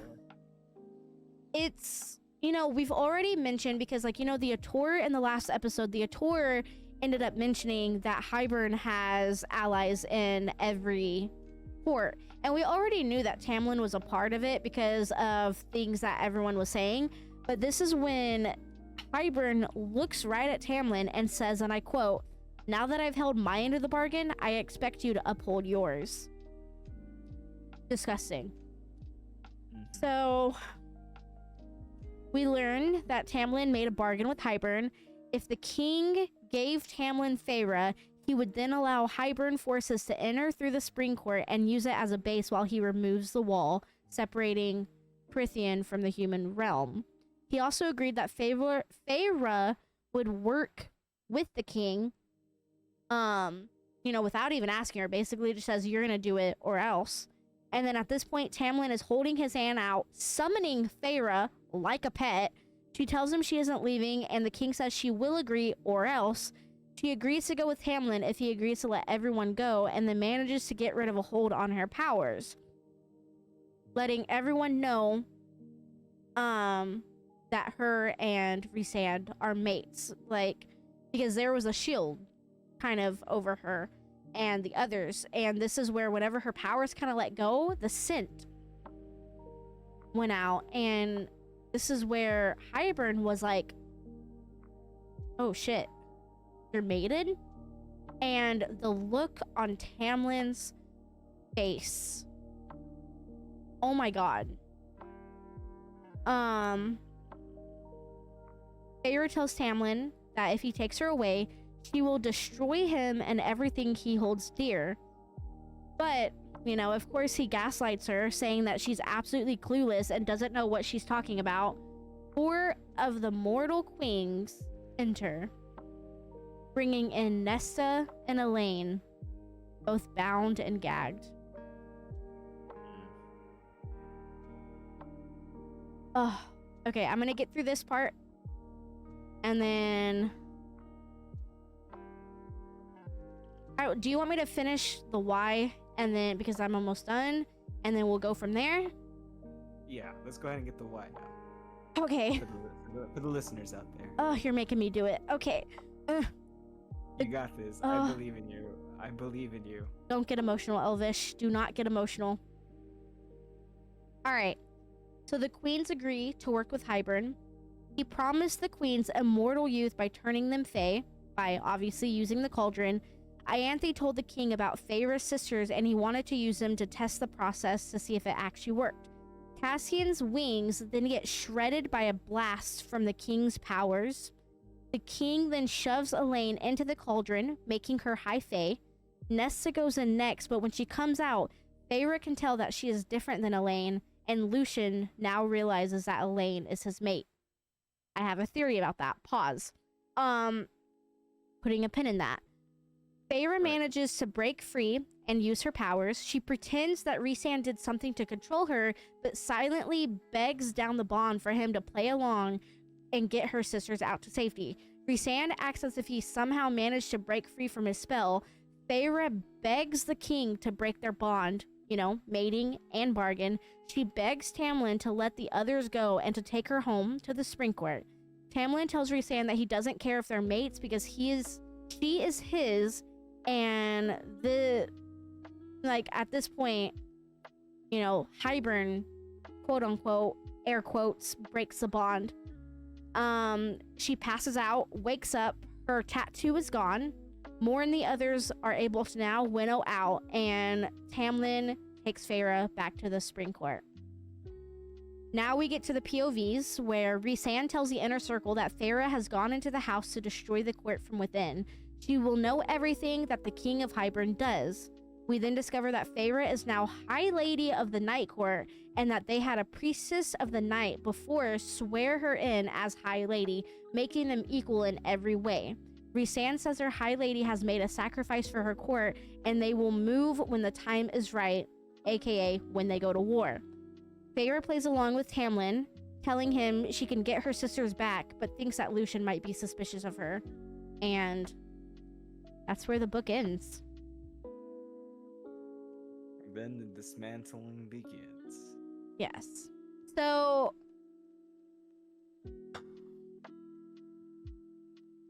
Elaine and Nesta. it came out changed. Oh, absolutely. And we know what they all get afterwards. Yeah. We all know how that goes. And of course, we'll have to discuss that a little bit more in the next episode. I wanted to discuss Lucian and Elaine really quickly. Okay. Okay, so going back to the very first episode, do you remember the theory that I had of Tamlin and Amarantha being mates? Yes. Okay, that theory still holds strong, but I have a secondary theory. Oh. I think, and I have receipts. Hold on, let me grab it because I need my receipt. I never need to see those receipts. I'm the manager and I need the receipts. Okay. I think Lucian might be covering for Tamlin because in actuality, in that moment, Tamlin may have known from the moment that he arrived at their cabin or cottage or whatever in the first book that him and Elaine were mates. Wait, what do you mean? Okay, so let's start simple. Let's go back to the dresser. Nesta gets flames. Cassian. Feyre gets a beautiful night sky. Rhysand. Elaine gets beautiful spring flowers. Tamlin. Tamlin has done everything in his power to quite literally get a wife that just sits there, does absolutely nothing, just twirls her thumbs, bakes, wears dresses, gardens. Who is that? Who does that sound like? And then Okay. there's quite a bit. There's quite a bit. Quite a bit. Hold on, I gotta find them. Okay. There's quite a bit of them, but here is chapter 6, page 47 of ACOTAR, the very first one. Above the array of amethyst isles and pale snowdrops and butter yellow daffodils swaying in the balmy breeze, the faint stench of metal tickled my nostril. Okay?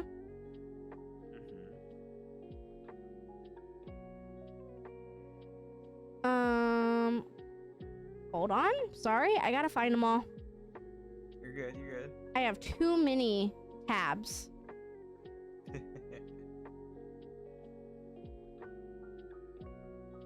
Okay, and then this one.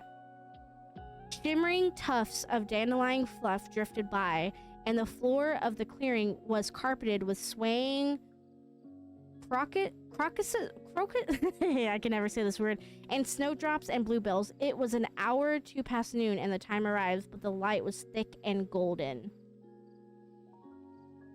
So everything that Feyre described in the first book is describing her sister to a T. And I understand that whenever she goes there, she always mentions like, the courtyard of the spring court is XYZ. And then whenever she starts talking about Elaine is insert same XYZ. Everything that Tamlin has ever wanted in a wife, everything that Elaine is and everything that Elaine loves will and forever always be spring court. And it doesn't matter that whether or not she stays in the night court or not, she will never fully be happy in the night court because her sole purpose in life, all she wants to do is wear dresses, be cute, frolic around, garden, be around perfect flowers all the time, and have no worries in the world, but then to have someone make the rules and do everything for her. So what court does that sound like? And then at the same time, I know I'm jumping ahead to the third book. Nowhere in the third book does she feel a mating bond with Lucian. Not that she just openly denies it. She never feels a mating bond with Lucian in the third book. She never openly comes out and says it's there. Yeah. Well, okay. Okay, I see what you're cooking. And that is some really good points. But there was something that Lucian did though. That's actually I think in this book. No, it's in the next book. It's in the next book. The next episode we should be able to cover it. Either the next episode or 2 episodes we'll be able to cover it. That may or may not change slightly what you think, about that theory. So that theory that you have, we're definitely gonna have to come back to. All right, 'Cause I we're gonna put a pin definitely in that then. Yes, we have to keep that one. Because I see what you're saying, and the evidence looks pretty damn good. It really does. But then the evidence with Amarantha looks very good as well. So it could go both ways. But I don't know. For some reason, I just feel like Lucian. I don't know. I don't feel like Lucian and Elaine are compatible. I don't know. I mean, to be honest, I kind of see it personally. Then the reason why is because, Elaine. I think Elaine is very similar to Lucian's former lover. I think, in terms of personality. She's very gentle. And Lucian, not gonna lie, I think is somebody who would want someone who's gentle, but at the same time, who could do her own thing. Yeah. You know what I mean? And so, and it could be like the visions, or like the thing of like, flowers, and she loves flowers. For one thing, Elaine does love to guard it. She has a green thumb, you know. And I don't know. The thing is, at the same time, also Tamlin was not very much into flowers, I don't think. Sure, his court is all about flowers, but it could have been through Lucian's eyes. Maybe Lucian is more of the Oh. sensitive types when it comes to be like that. Because the thing is, I can't see Tamlin be like that. To me, he's more like, these are the rules. Grr. Sort of thing. But Lucian would be the guy, I think he would be the one who would take the time to look at something and be like, this is pretty. Yeah. You know what I mean? Yeah, I see that. I do see that. Yeah. But then again, Tamlin could be like that also because when he was, showing, some stuff about the Spring Court to Feyre, the lake, the Star Lake, the singing willows and things like that, that is when he was being all showy. Right. The thing, just the way how they act. But then it's also like how Elaine is. Elaine doesn't want to go anywhere that Feyre, Rhysand, Inner Circle goes.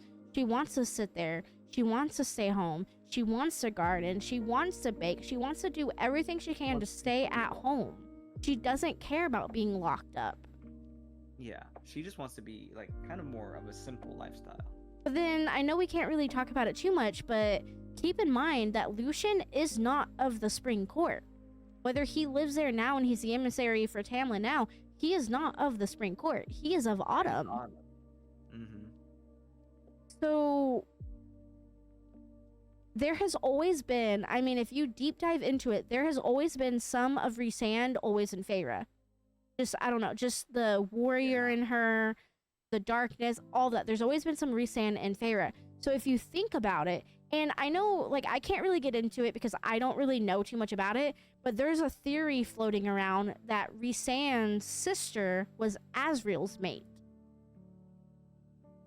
Which then, in turn, you already know how Asriel is, and you already know how Rhysand is. Now take a female version of Rhysand, that makes perfect sense. Yeah. But then you know how cunning and evil Amarantha is, but you also know how cunning and evil Tamlin is. That makes sense. So far, every mating bond that we've seen, Callias and his wife, they are both white as snow. They both fit, like they are fitting like puzzle pieces together. It makes sense. So why is it that Elaine, more spring, more flowery, is mated to someone more fiery, more like dusky, like it doesn't make sense. It doesn't add up. But we also got to keep in mind too that Lucian is not very much like that either, because even he is like the black sheep of his own family. Oh, because of, oh, we can't talk about it yet, of day. Exactly. So that's why I think that, because maybe part of the decor is also part of it. Because if anything, there's another thing about Elaine. She's always like a shining beacon. She's always glowing. She is a So I, seer, which we find out in the next episode too. So that yeah. that Which makes fits a little bit more more with the spell sense. cleaver. It fits more with the spell cleaver if you think Yeah. about it, the way how that is. Because, powerful magics, the Right. ability to deal with that sort of thing. You see what I'm saying? No, that makes so much more sense. Yeah. Yeah, but no, but I see what you're saying though. The correlation Yeah. fits pretty darn good. And I mean, that's kind of like why I brought it up too, because granted, I think that Amarantha was more of Tamlin's May. I do still side with that. But it's kind of like how we mentioned, Sarah puts descriptions where descriptions are needed most. She's not just like a normal author where she'll just describe everything. Like when she describes something, there is a It's good reason for a for it, reason. even if you don't find out until 3 books later. So Exactly. every time she describes something from the Spring Court, she also describes Elaine in the exact same manner. Oh man. So there's a lot to think about here. Yeah. No, I agree. I'm definitely gonna like the next like the more I'm listening to the book, and when Elaine pops up and Lucian pops up, I'm kind of gonna pay a little bit more attention now. Yeah, Yeah, especially like how they act, or maybe even how Lucian sees her. exactly. Mhm. Because I still think that maybe it might be the same with Rhysand, to where he's inputting dreams and stuff like that. Who's to say that the mating bond isn't strong enough to where you don't have to be Demonte to be able to do that? To where just Yeah, the feeling alone is enough for it. You know what I'm saying? right. Yeah, I don't know. It's a lot to think about. it is. It is a lot. I'll definitely be keeping my eyes out, my ears out for sure. But as of now, um, we now have all three Archeron sisters, all three High Fae, all three in Prithian, two of which are now in the Night Court in Rhysand's control. Control. I don't want to say control. I want to say like hands. Like he's Uh, protecting them, not yeah, controlling. And then with Rhysand basically. yeah, with Rhysand.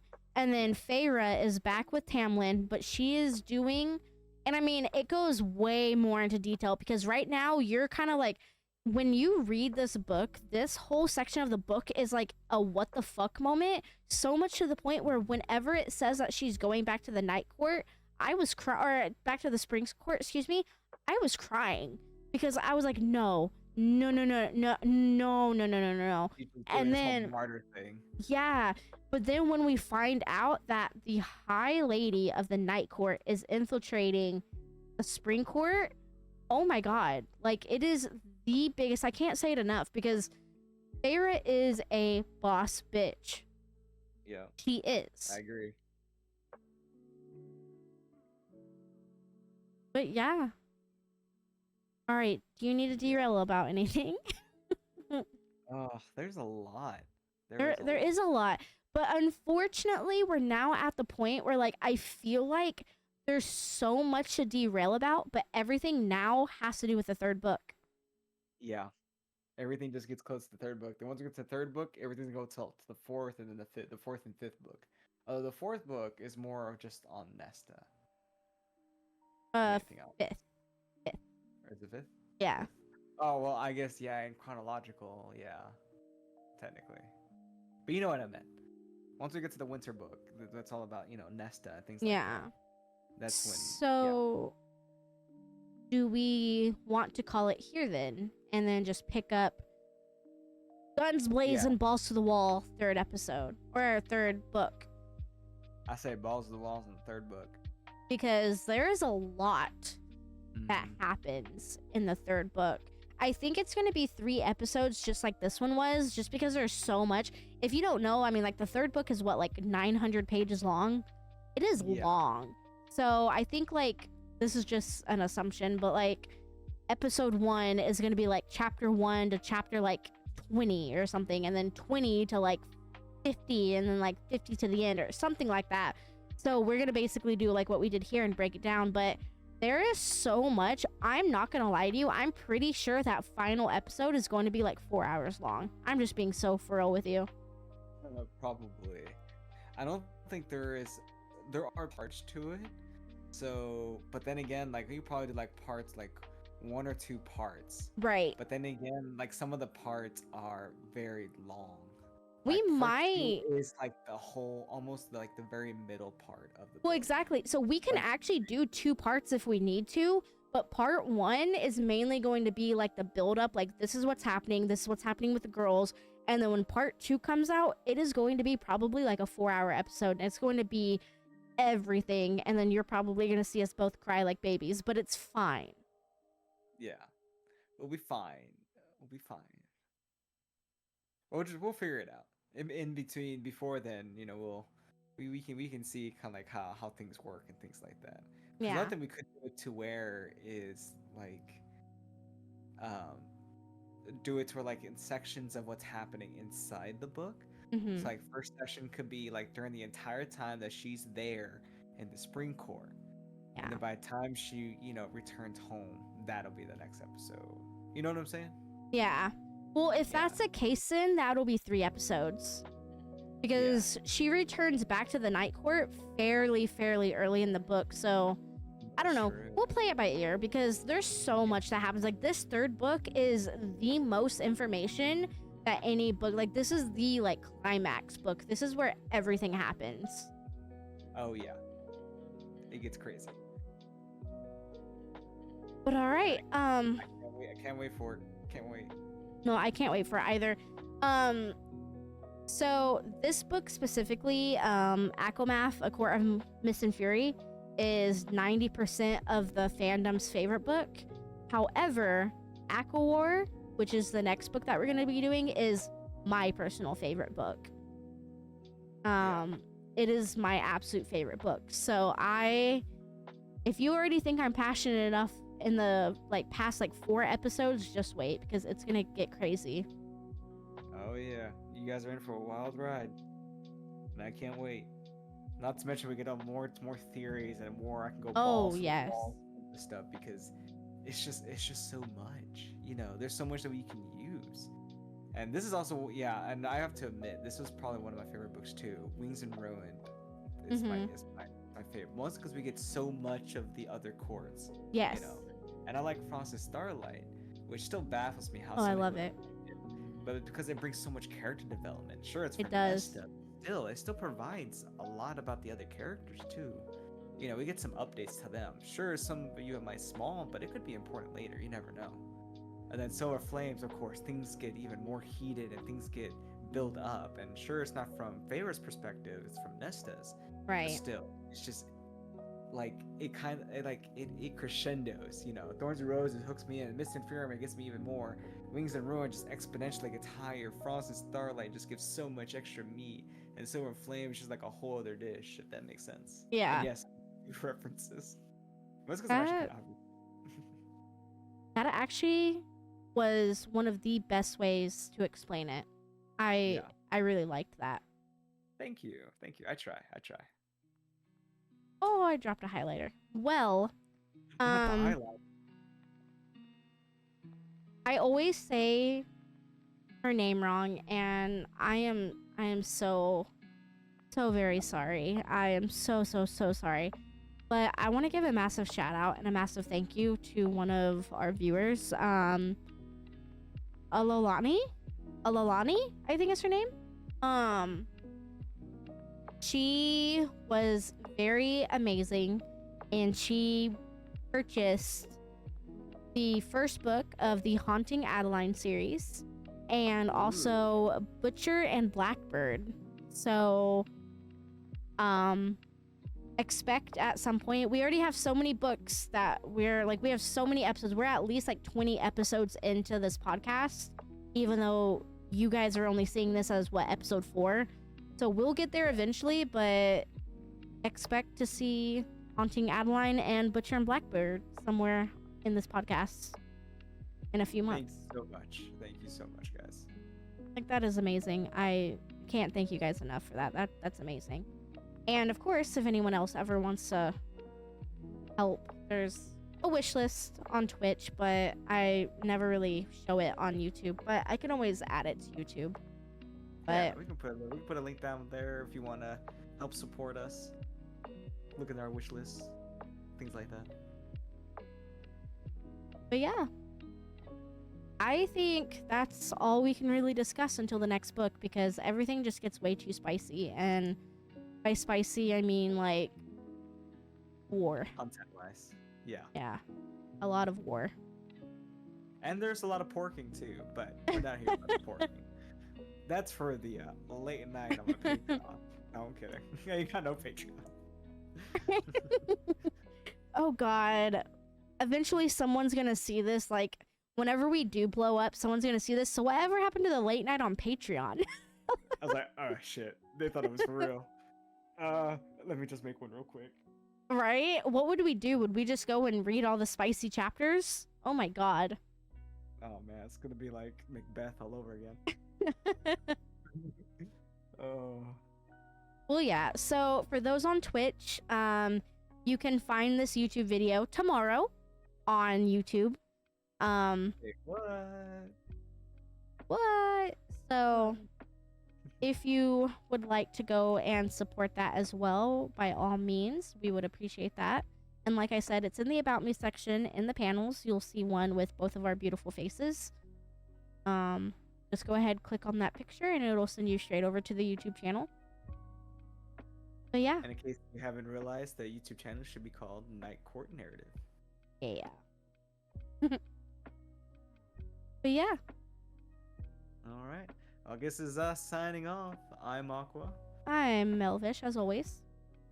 And this was Night Court Narrative. Before we officially sign off, I still think we should have a dust court. I'm not gonna let it go. But can you just imagine if Sarah J. Maas on the next book, just out of nowhere, there is another court that not even Ray San knew about it. No one knew about it. Do you see what we mean by, like, he just derails? Shut up. You think Like, our outros are literally like 30 minutes long every time. It's just like, it never happens. No, it was like, the last one was like 10 minutes. Whatever. Anyways, well, let's write. If you have any crazy theories, write it down in the comments. Let's write Sarah and just be like, make a dust court. Please. I'll do anything. Oh my goodness. Well, yes. Go ahead and let us know if you have any amazing theories or if you want to talk about something that we may have missed. But oh my God, it's going to get so insane the next episode. I can't wait personally. Same here. I can't wait. Well, we will see you guys next week. See you guys very soon. Bye.